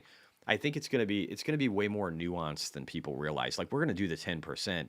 He's using it to pressure economies around the world to do his bidding. That's what Trump's trying to do here. And he has the most brilliant people on the planet working with him that understand business and finance. And he is the guy who loves the stock market. So I don't agree with the whole, like, we're going to crush, or we're going to push people away. We're going to crush the U.S. and global economy. That doesn't make any sense. It's not going to work out that way. It's like the doom and gloom stuff, right? It's like the world is falling apart and there's nothing we can do to fix it. It's just like what I posted with Banana 3 stocks earlier. Like, oh yeah, Trump's not going to do anything about the dollar being too strong. Trump's not going to do anything about the U.S. economy. He's not going to do anything to help with any of these things, right? It's not like he doesn't love and appreciate the stock market. It's not like he didn't ring the fucking bell a couple of weeks ago. No, he's going to work very hard to help the U.S. stock market. Do you think altcoin season coincide with miner uptrend? They'll probably jock you a little bit, but yeah, I kind of do. I think alt season comes first, and then miner uptrend maybe starts to kick in a lot more after that. Today we have CleanSpark up 3.5%, Mara's up 3.5%. I'm not sure about the others. Let's take a look here real quick at the watch list. And again, about 21 minutes, guys, and we get that economic data. You said that if Tesla goes really low, you'd want to buy Tesla Elite calls. Are you planning to go for the same calls? Yeah, I did. I bought a bunch yesterday. I posted on Discord and on X to every subscriber. But yeah, I did that yesterday. I bought a bunch. Doge. So yeah, up 7.6. Let me just resort this again. So what's down today? Let's look at that first. The move, the bond volatility index is down today. The VIX is down today. That's the stock market volatility index. The Shanghai index is down today. Bitcoin's market cap dominance is down today. NEO is down today. What a shitty stock. Can you imagine being dumb enough to buy NEO yesterday? To bid up NEO like 6% while Tesla was down 7, 8, whatever it was in the end? Can you imagine being that dumb, not buying Tesla and buying NEO? Stupid people. India's Nifty index. The Nifty's actually been taking a hit. See, that currency's been getting hurt too, and it's actually been hurting their stock market. Volatility shares, the 2X Bitcoin Trust Fund. It looks like that's flat now on the day. Best Buy, Spider Gold. Gold's been getting eaten. The dollar's dropping today, guys. Yay. So, anyway, so we're actually seeing pretty good today. It's a lot of shit coins. We see Bit Digital, a Bitcoin miner, one of the smaller ones, one of the smallest, going up. And we see MSTX going up because MSTR is up. We see Riot, more shit coins, Layer 2s on Ethereum, Solana, CleanSpark up 4% on the day. That's a pretty good number. Yeah, it's looking pretty good. I think it's looking pretty good today. ARKG up 3%. ARKG's been doing good. What the fuck? Let me look over here. Are we finally getting a turnaround in this thing? That would be beautiful to see. Yeah, this has been consolidating so long. This wants to break out so hard. It's going to come. We're going to go risk on at some point. David Argallo got MSTR at 287, Jesse. Good long-term price. Congrats. Let me keep going down here. Chinese innovation. Yeah, I listened to people yesterday. I listened to one of the commentators, that lady, I forget her name. She's kind of cute, tall, has like 1 billion kids. She literally talked about how Chinese EVs were innovating way faster than Tesla. Tesla's up 2% on the day, by the way. So I'm glad I bought those leaps. Macro Polo said, got divided funded from my MSTX holding. Dividend? Oh, dividend. Yeah. You probably got a huge dividend. It was massive. They devalued the stock significantly, but they gave you a good dividend. I actually think that was a brilliant move because it makes it look like, if you just look at tickers, it looks like a much better value than MSTU. So I think that was cool. Solana. Yeah, we can look at Solana's chart. How do we get mortgage rates down?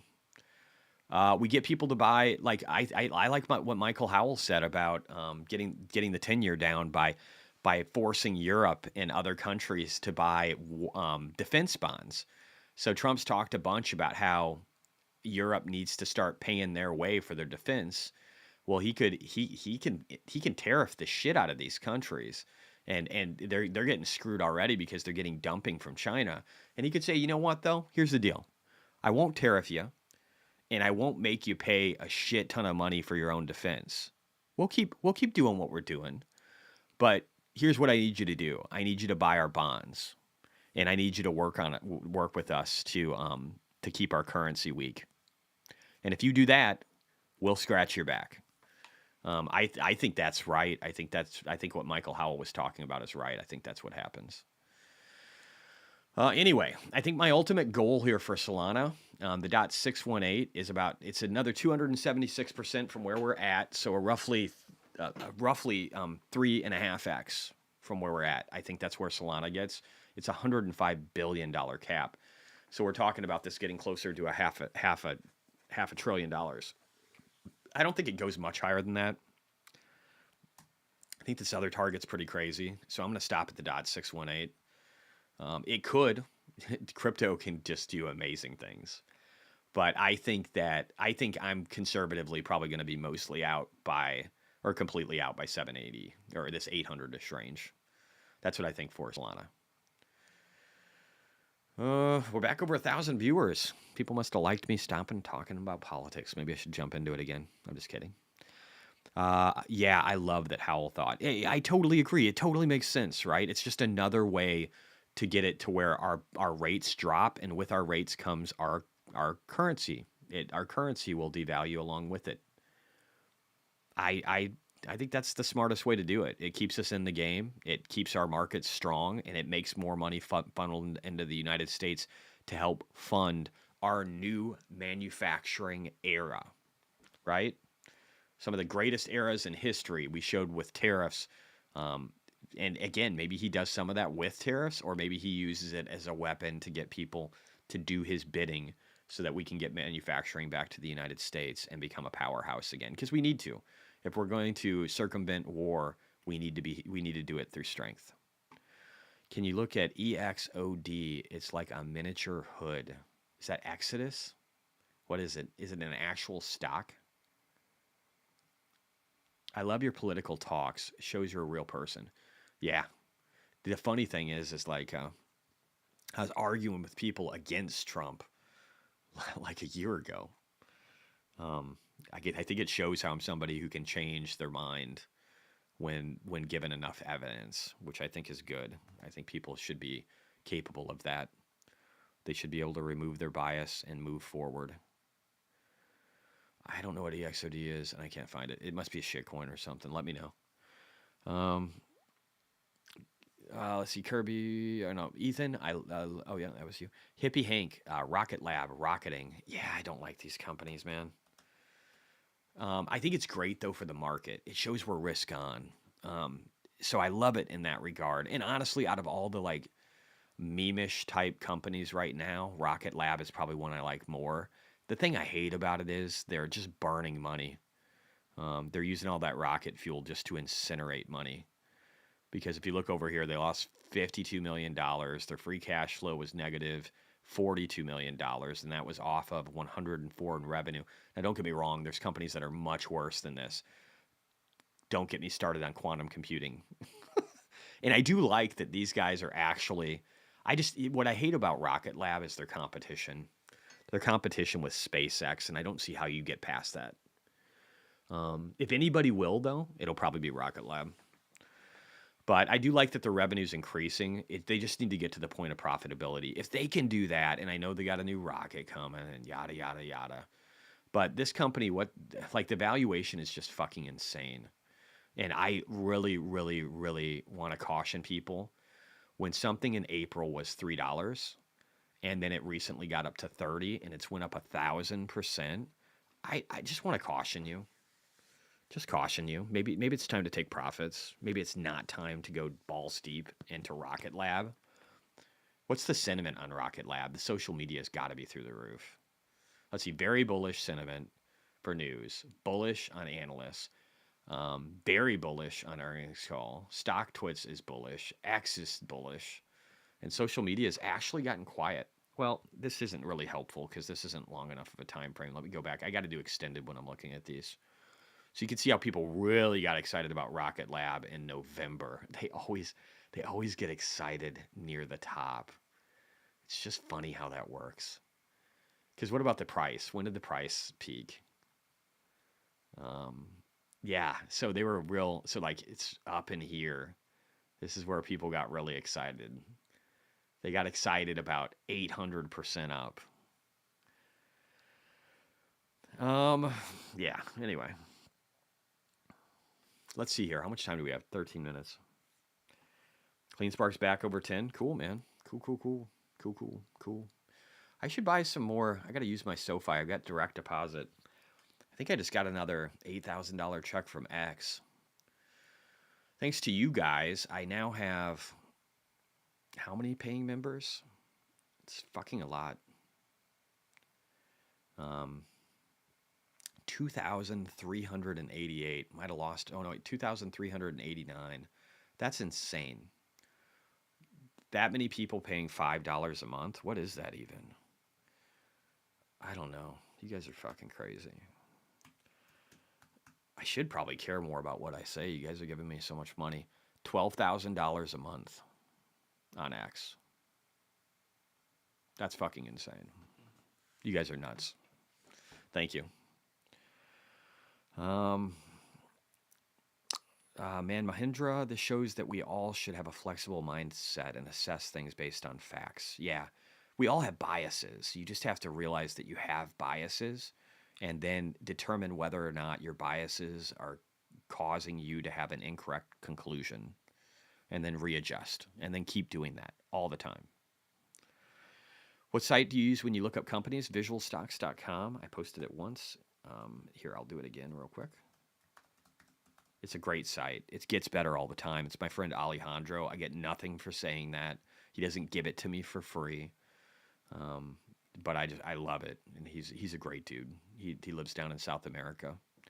Visits Argentina. I don't know where he lives right now. I don't know if he's still on here in the chat, but he's a really great guy.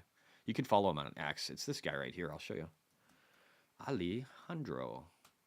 Yes, right here. Chavez. Dude's gangster. I love him right here. And he's a great follow. Here, I'll just put his link in here for anybody who wants to follow him. I think he's a great guy, and I love his product. Give him a follow. Show him some love. All right, so we got about 9 minutes until we get ISM data. Let's just look at this real quick, guys. And I got a bunch of additional analytical data. It looks like I'm up 6 figures today. That's a nice change of pace. It's been pretty shitty. Very exciting to see. I've transferred out $60,000 so far from my retirement account, taking that 10% penalty, counting as income tax. I'm just going to do that this first part of the year, and then I won't be taking from those probably for a very long time, except through some kind of SEP automated distribution where I avoid the 10% penalty. Just because I think I'll have over $10 million in those between now and the end of the year. And so I'll probably just start carving out 6 figures. And then hopefully I'm making $500,000 in revenue off of social media. I never really anticipated that, but I think that's headed that way. So 600,000 with that per year. And then if I need to long-term accounts, I withdraw a little bit from that. But I think I can live off of 600,000 a year. Honestly, I'm not that expensive outside of my need for a $2 million house and a Lamborghini Huracan. I'm going to keep it pretty simple outside of that.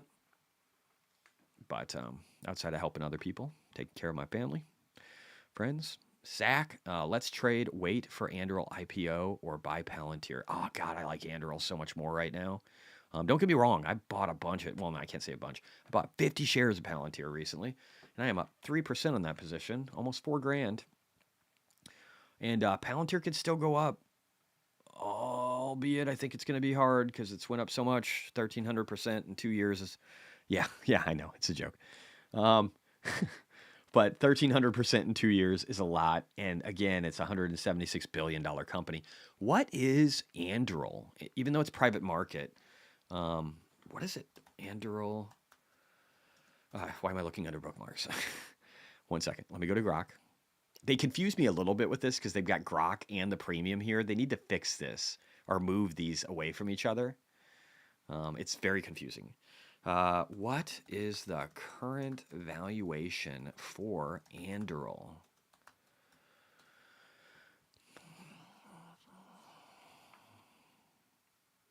Defense companies are stuck in the mud. I mean, Palantir, their commercial business is what's driving all their revenues, right? So the current valuation for Anduril is $14 billion, and Palantir's current valuation is 174, roughly 11x. Huh. I wonder how much. Do you guys know how much of a markup you play to get Anduril in the private markets?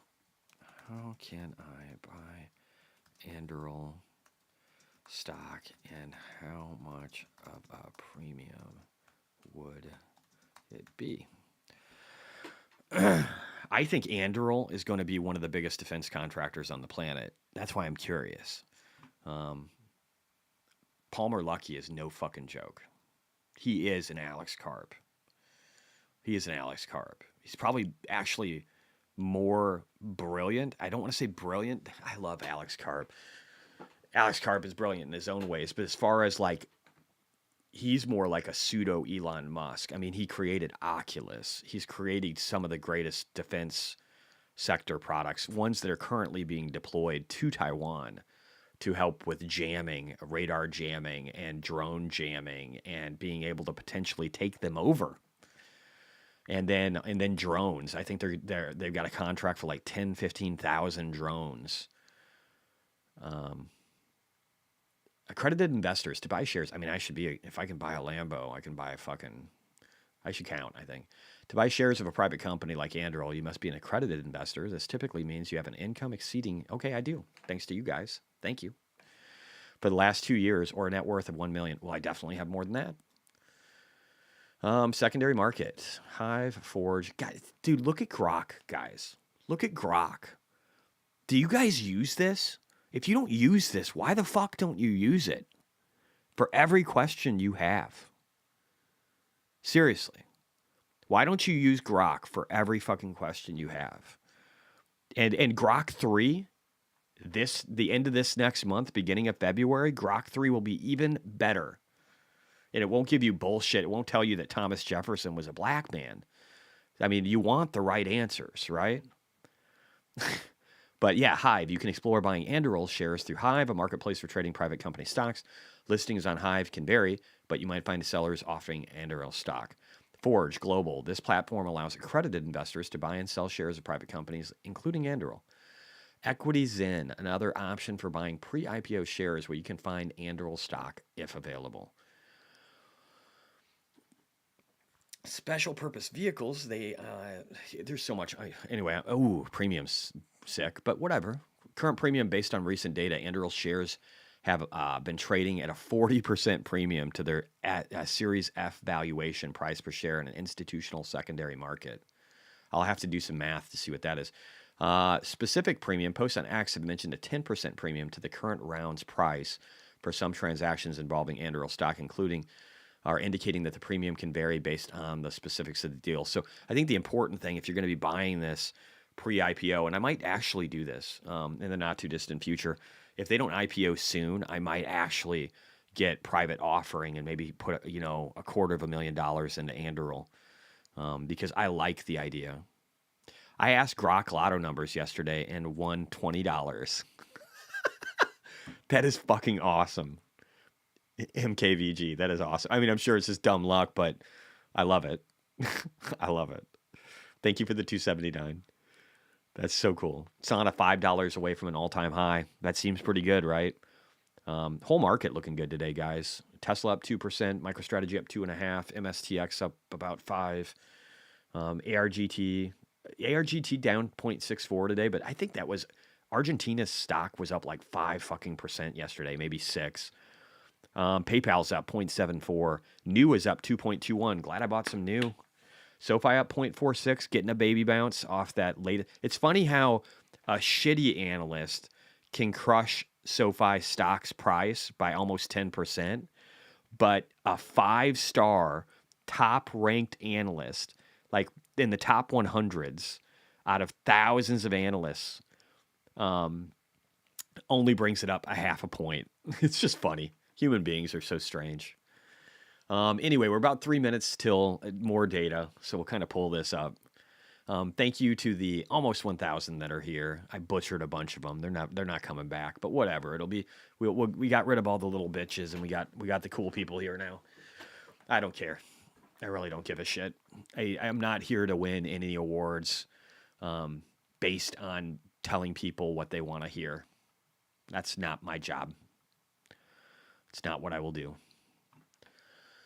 All right. But yeah, so we got about 2 minutes. We got a countdown running on ISM. Grabbing SoFi shares for retail. Gosh, I might buy some more SoFi shares today, guys. I'm not going to lie. I might, actually. I don't know. What should I buy today? There's a bunch of stuff already up. I don't want to buy ARGT. It was up a lot yesterday. I'm not buying DLO, I'll tell you that. Nope. Woohoo, I'm one of the cool kids. Good job, James. You're cool, man. I mean, in this group. I don't know if it matters. But you're cool here. So again, my buddy Tommy, he said maybe in the 13s. We got the upper 13s. So I really feel like this is the bottom on SoFi. I'm just going to buy a little bit more. Fuck it. I feel like I missed too much of the ride on this one. I was looking for the asymmetric bets.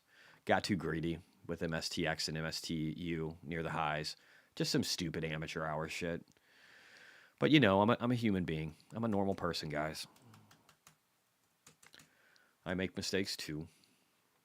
But if you look at my history, I'm actually pretty good at this shit. Even with mistakes.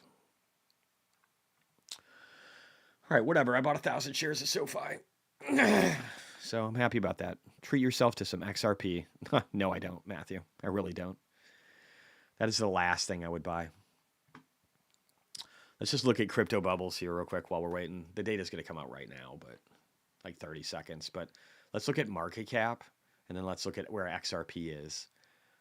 So ETH, I think, is too valued. XRP, I think, is probably even worse. And holding MSTU, even though I'm down 50%. I mean, yeah, that sucks.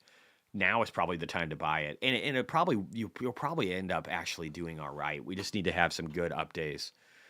Admit, Jesse, sometimes I watch your old videos after you log off just so I have some company during the workday. That's awesome.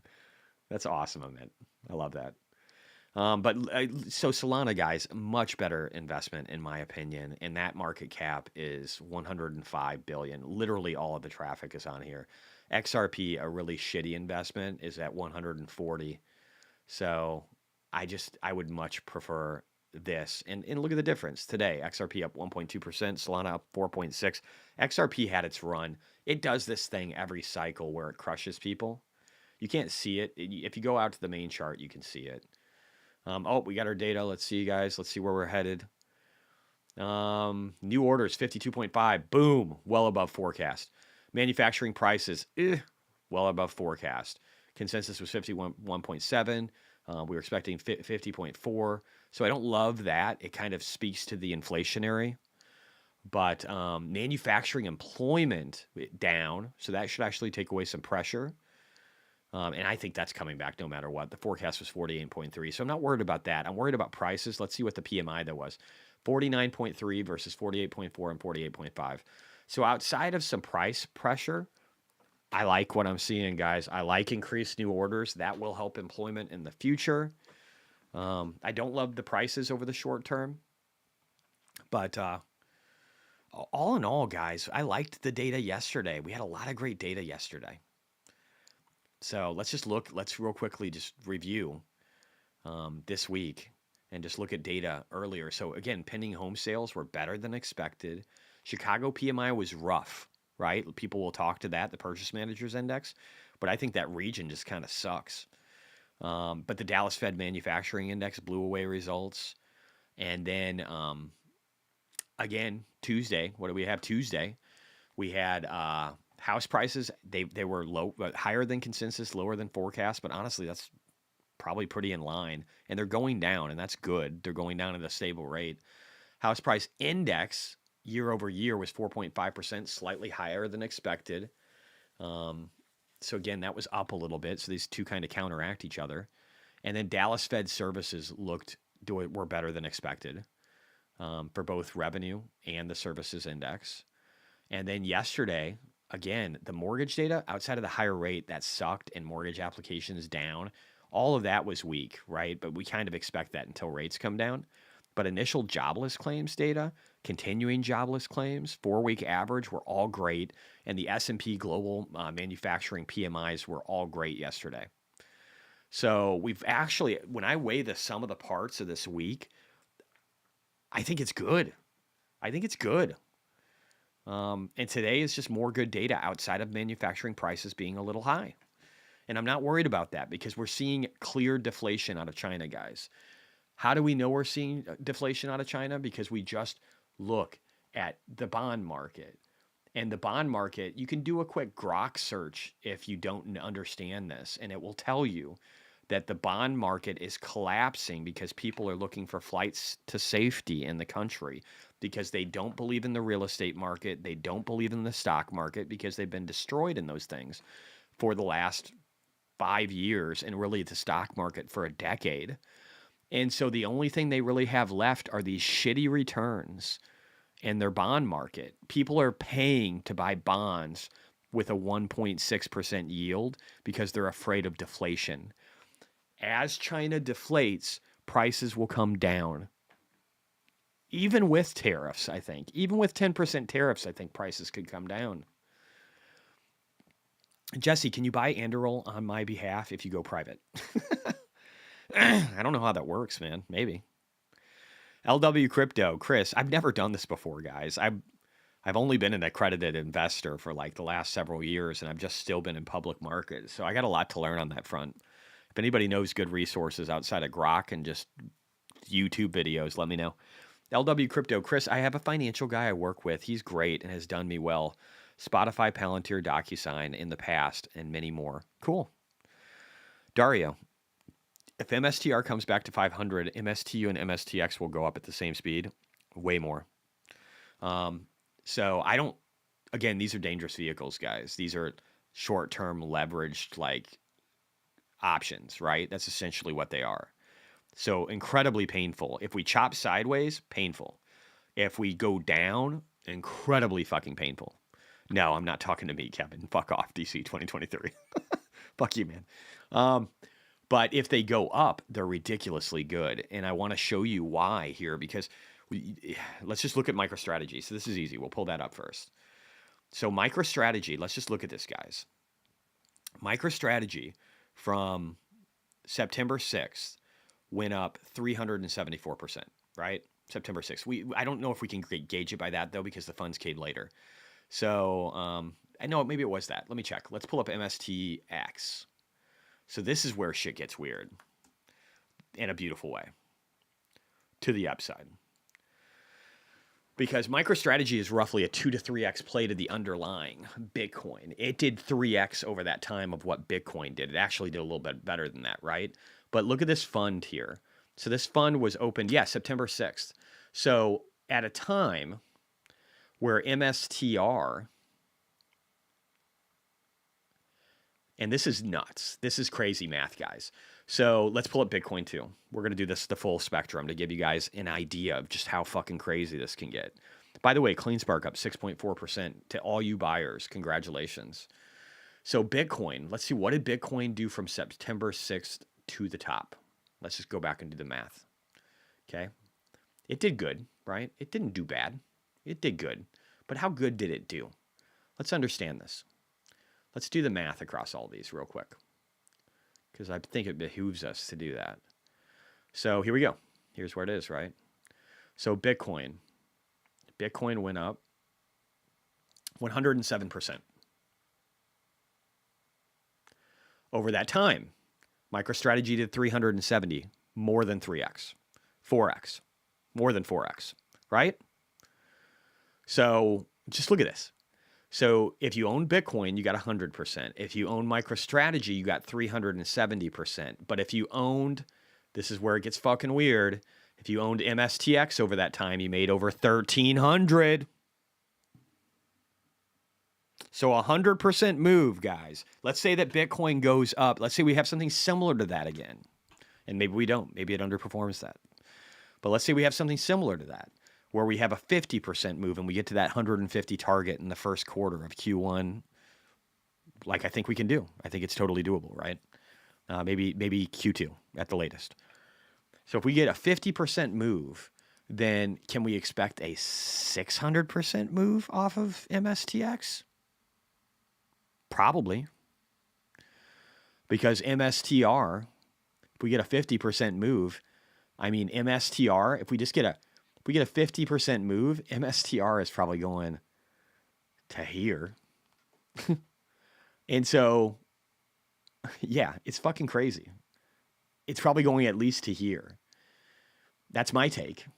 And I think people are being too conservative with it. I do think that the NAV premium maybe will stick at a max of about 3x, maybe get to 4. But the premium's really low right now. So we could go to 800 really quickly in MSTR, and that's almost 200% move. And I think we could get 4 to 700% or 4 to 600% conservatively off of MSTX. I saved myself a bunch of pain. I sold MSTX right around, I don't know, here. And so I saved myself a 50% drop. I did have some drop, or maybe it was over here. It was over here and I knew it was curling over again. But I saved myself, yeah, I mean, over a 50% drop. That's why I didn't hold it. But I did buy a bunch. I've got 120,000 in MSTX right now. So that's doing pretty good. I got a pretty good balance of risk right now, I think. I've got about a little over 800,000 in MSTR equivalents. So I think that's good. Why do you keep listening to such a fake dude? Oh, are you talking about me, Kevin? I hope you're not talking about me. Oh. Jesse stakes all his content from Meet Kevin. Let's be honest. Yeah.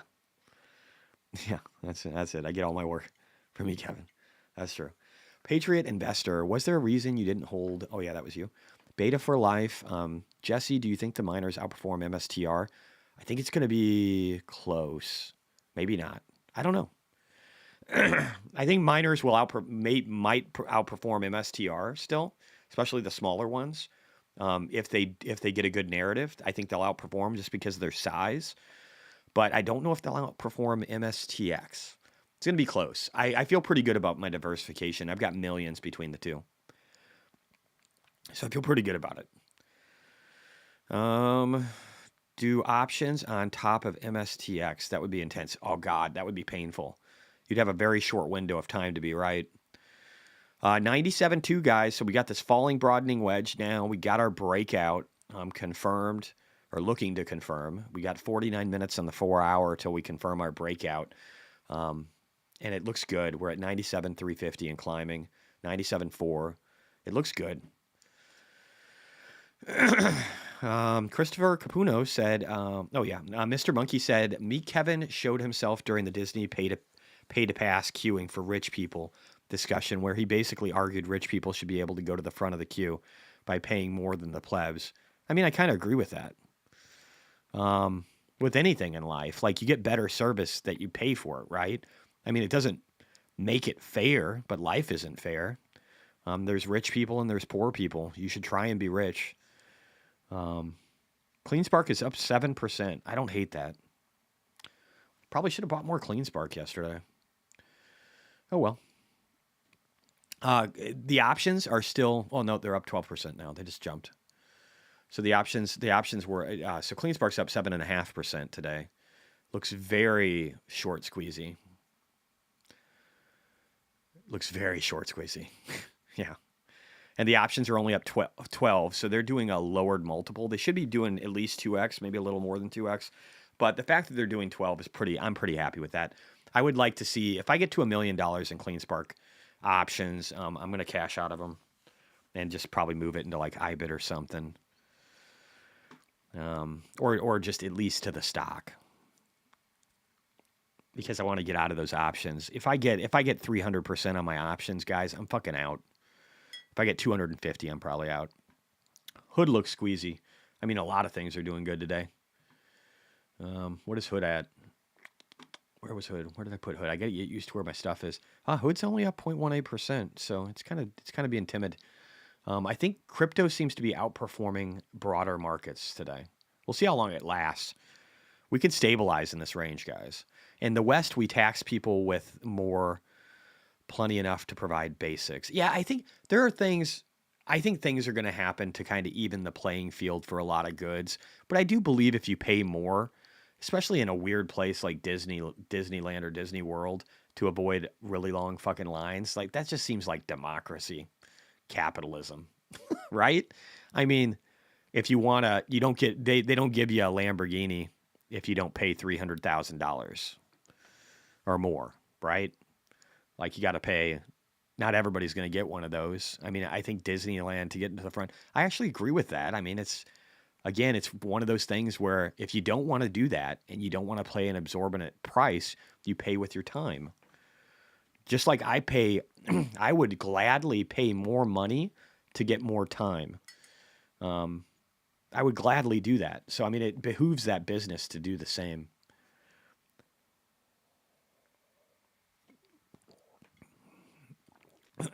So yeah, you're not going to love my answer to that, but I agree. Like you pay more for things if you want better quality, right? Or if you want to save time. Why shouldn't people have the ability to pay more to be able to do that? There's all kinds of ways you can do that, right? Like you can hire assistants to do things you don't want to do to save you time. That costs more money. But honestly, no, blocked, joking. Okay. This is Sparta. What's your opinion on AI? Chart looks pretty good. I don't like any ticker that has the word AI in it. Just seems like you're trying too hard. And I think, is this C3 AI or whatever? Is that what we're talking about? What's the actual? It's, yeah, this fucking company. I mean, they lose money, bro. They lose money. Lots of it. They suck. I remember when people were comparing this to Palantir. I just laughed. Just laughed. It's like, what does Palantir look like? Way better. Way better. And again, their revenue's growing at 29%. Great, but their profits are zero. There is no forward PE because they don't make any money. Their sentiment, analyst sentiment is shit. Earnings call sentiment was very bullish. News sentiment is very bullish. Let's look at extended socials. I don't know. I just don't. Let's see what their estimates are. So they've got growth and less losses. If they can actually get to the point where they're starting to become profitable, that would be interesting. But I just think they're a company that, I don't know. What's their stock-based revenue? You're paying their stock. You're paying for these people. They're making 60%, almost 61% of revenue is stock-based comp. So they're just like pilfering people. All this share dilution, they're just pilfering people. They own a bunch in bonds, 609 million in bonds. They lost $66 million in a quarter where they made 94. I just don't know why anybody would be interested in this. Path, we haven't looked at that one in a while. It's like Palantir before it turned profitable. Okta. Isn't Okta the one is that a security company? Can you tell me if Okta is the security company? I think I own that one. And then I sold it, and then they had like that whole security breach. Is that the same one, or am I tripping? Path has 9% revenue growth year over year. It's 25 forward PE, which is a little bit better. This is a better looking chart. At least they're cash flow positive. At least their net income is working its way in the right direction. It's got a forward PE. So I don't know, it's better, but what are their estimates? Their estimates seem to be tabling off a little bit, but they do have a pump normally in Q4. So if they get, I don't know, it still seems like it's kind of flattening, right? So with growth flattens, I don't know, it usually demands a lower PE, like single digits or teens at least. Lisa Marie, James Invest Answered mentioned, Soul Strategies. He loves that one. I don't have an exchange where I can invest in that. How bad has that gotten crushed though? Let me just pull it up real quick. Let me pull that up and take a look. What was it called? CYF. Yeah, okay, there it is. Knew I had this one. Cloud software helps companies manage insecurity. Didn't they have a breach, though? Didn't Okta have like a huge fucking security issue? My watch is telling me that I need to get up and move. So James is pushing this one. It's a $298 million cap. It could still make a lot of money. It's probably a better idea after it peaked up here around 171 and then dropped down to 74 cents.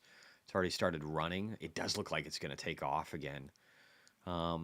Volumes are low. Average 30-day volume is 1.47 million. So it's not like super high. So it's low volume, but it could probably go through the moon. If they're doing, like if Solana does well, this is going to do a multiple of that. I just worry about it. It's this low volume. I don't know. I can see how if he's got some money in it, I'd sling it because it's probably a great opportunity because I'm sure they have a NAV that's really good.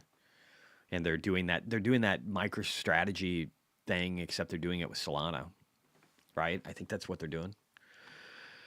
All right, let me keep it. Mr. Casper. Okay, so Okta. Let me just look at Okta again and see. I thought they had like some security breach. I swear to God, I had this one. I had options in it. They are going profitable though. That's cool. Let me look over here. Maybe it was CloudStrike. I thought there was one with Okta too. Let me go back. Let's just ask Grok.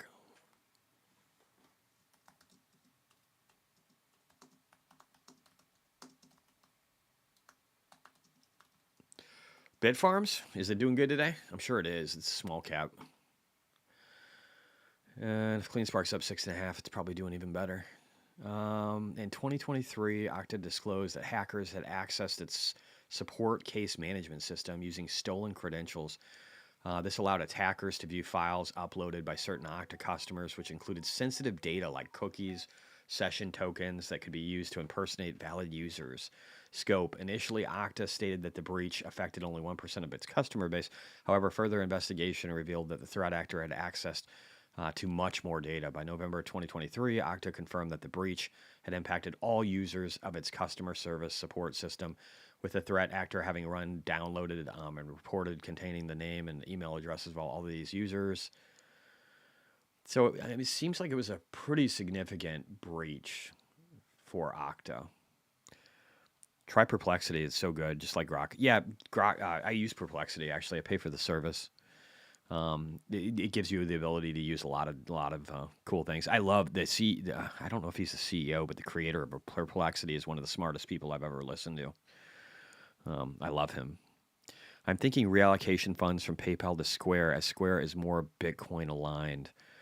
I get that.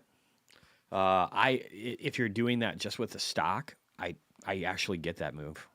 If you're in options, I would maybe relook at the options because The thing I like about PayPal is it's got a better asymmetric bet than Square's. But I get that from, if you're talking about stock, I totally get that, Riku. I would probably do the same thing. Bitfarms isn't doing better, lol. They're behind on their growth, and now, oh yeah, no, I know they didn't do better. I just meant like the stock price. Yeah, I don't know that they're doing better. Yeah, they didn't reach their goal for the year, right? But no, I just meant like their stock is smaller, so it could perform better. Everybody asked that. It's the third time somebody's asked me about that. Visuals, let me put it out here. It's visual, but with a Z, stocks.com. It's my buddy Alejandro's site. It's really great. He's a good dude. He doesn't pay me to say that. So Bitfarms found a really good sturdy line of support here. But again, they're not performing well as an actual company. And I sold all of mine before they had like this big drop. I sold out. I got the fuck out. Just because I wanted to allocate towards other things. So I don't actually own a lot of Bitfarms. It's kind of dust for me right now. Again, I just wanted to stick with my core plays. I believe CleanSpark, Mara, Iron for the HPC play, MicroStrategy, and then Solana, and then just a myriad of other shit coins, and then my own Bitcoin stack. That's really my Bitcoin, or that's my crypto and Bitcoin plays. Hard to keep track of all the breaches, yeah. Yeah, but I mean, their company, Okta, looked pretty decent from a financial standpoint. I don't know if I'm going to do any more, guys. I might call it here in a little bit.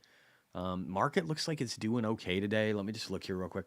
The S&P is up 0.4%. The Nasdaq's up 0.52. The Russell's up 0.33. So really not too crazy. Not a really big bounce day, but a little baby bounce. Maybe there's still potential that we can roll over. U.S. oil is still up again today, guys. 73.62. Don't love that. Gold is down, so again, a little risk off on that today.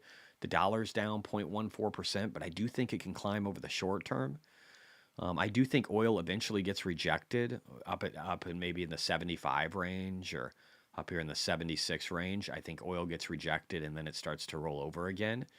Because Trump is drill baby drill, guys. I don't understand why people think oil demand out of China, the second biggest economy in the world, is literally plummeting from their EV push and from their push for nuclear and their push for renewables and a slowing economy, drastically slowing economy.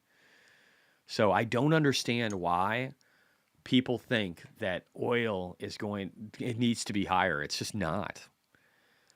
Crowd wasn't a breach. It was an issue with their endpoint product that caused the biggest IT. Oh, yeah. That was tied. Was that the one that was tied in with like Microsoft too?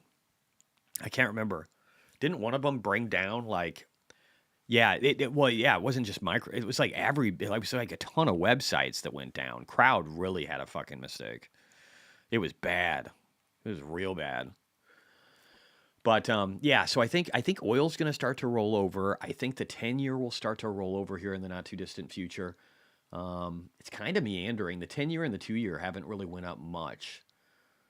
And then I think the dollar could be rolling over again in the not too distant future too, because I think Trump's going to play hardball. He's going to push on tariffs, but he's also going to push to try and get the currency down.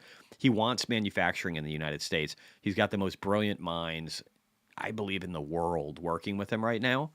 So I think there's a decent chance that he gets everything that he wants. Silas, I was stuck in frozen positions on Schwab that entire day. It was bad. That sucks. Hopefully they weren't in CrowdStrike. Frozen on CrowdStrike on Schwab. Is that what it was? Oh, no, it was Lisa talking to Silas. That sucks. Andy said oil might be up because Biden is issuing sweeping offshore drilling bans. Yeah, but that doesn't matter. That doesn't matter. He's basically banning additional oil drilling, but we've got Alaska, we've got a bunch of pipelines we can do, and there's questions about whether or not a series of executive orders from Biden might be removed because he's incompetent and unable to serve. You got to realize this guy is not in good shape. Everybody saw that. Everybody knows that he's in degraded performance. So there's a chance that he literally, like, some of these things could be revoked later on and overturned. So I'm not I'm not worried. But you're right. That could be. Maybe that's the reasoning. That could be. Windows endpoints and cause them to blue screen. Yeah. Okay. Now it's coming back. Thanks, Hawkeye. Yeah, totally. That fucked a bunch of sites, right? There were sites down. I think Facebook was down. Yeah, Microsoft was just fucked for everybody. That was a huge problem. That was a big smack in the face, man. Big time. How do you diversify your reserves across different banks? What do you mean? What do you mean? Just as far, I mean, there's you should pay attention to everything, right? Like, does your bank, if it's a checking account, do pooling where you're insured for $2 million?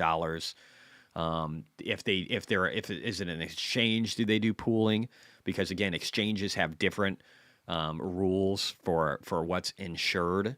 It's the SPIC, I believe it is, and it's like $500,000 in investment accounts, and then like $250,000 in cash for each account. So you need to have separate accounts, or you need an exchange that does like.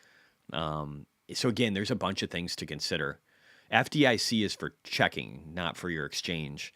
But FDIC is $250,000, and really, I mean, it seems to be an unlimited amount of dollars from what we saw from the regional banking crisis. The federal government is basically guaranteeing everybody their funds now, just not the bank. The bank can go under, right? But the funds of the people in the account are FDIC insurance is basically unlimited now. Should we trust Robinhood $2.5 million? I would. I mean, it's pooled insurance. And our banking system, guys, with the regional banking crisis, paid back people who had millions of dollars in accounts. And states like California that if they only followed FDIC insurance, they would have gotten a fraction of their money back. But the government can't have that. You can't have rich people losing everything because a bank fails.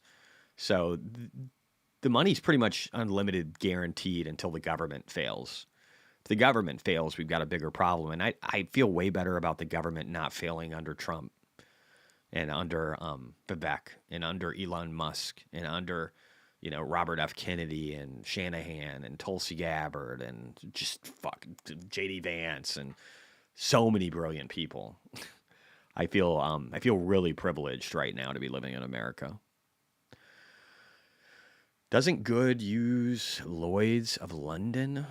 Doesn't Good use? I'm not sure what you mean. Did you look at Pan W Pelosi stock? No. Probably do that tomorrow, though, because I've been going at this for 2.5 hours. So you guys bring it up tomorrow, and I'll look at it. Lisa Marie says, July 19th, Options Friday, a nightmare I will not forget anytime soon. Yeah. Hawkeye, CS sent out what was effectively a virus definition update that had some poorly written code in it that caused the issue. Yeah, that sucks.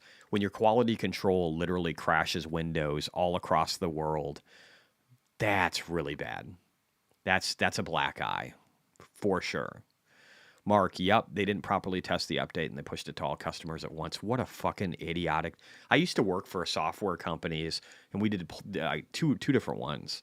One for urgent cares and then one for CRM, customer relationship management systems. And guys, tomorrow's Saturday. Yeah, I won't do it tomorrow, Monday. Tomorrow I will update my portfolio, though, and then show my closing of 2024, where I only got to 4.95 million, and then what my goal is for 2025 for my high, and then where I'm at. So I'm going to kind of update that chart to reflect that. I'm going to try and get it to where it's kind of got more robust information than it had before, along with my current allocations. So I'll do all that. Co-founder and CEO of Perplexity, his Stanford video YouTube was so good. What's his name again? Oh, sorry, you put it up there. Aravind Srinivas. God, it's hard for me to say. Sorry. Just butchering it. He's brilliant. If you guys don't know who this person is, you need to follow him on YouTube. I'm going to put this in chat real quick. Industrial profits. One sec. Let me find this real quick because it was so good, dude. You're 100% right. It was just so good. It's one of the best videos I've ever listened to on just understanding the future and how much it's going to change. It was just so fucking good. Let me find it real quick here. CEO of Perplexity. Let me see if I can find him. There's one. There's one on here with Lex. I don't even think did I hear that one? Is that the one I heard? There's the Stanford. I never even listened to the Stanford one. Now you've got me excited. That's 1 month ago. All right, I'm gonna put this link out there. We can all watch it. That's our homework, guys. 1 second here. Let me just grab it. I'm gonna put this in here. I'm gonna listen to this today. I love this guy so much. He's so brilliant. So this is the Stanford one that he was talking about, guys. I haven't seen it. It's only a month old, but I'm gonna watch it now. This guy is a genius by far. So check it out if you get time. Definitely. ArcG, how's ArcG? Yeah, let's just look one last time, guys, at the watch list and just see how things are doing. I'm going to resort my heat map over here, too, because I don't even have it updated myself. So I just want to see how kind of get a bead. So Apple down today. NVIDIA, 3.3%. Loving that. How's AMD doing? Up 1.5. So AMD underperforming. That's fine. That's why I own more NVIDIA. Bit Digital, 12% today, guys. Riot, 11%. Mara, 8.26%. CleanSpark, 8%. MSTX, 6.65. Cypher, 6.21. BitDeer, 5.4.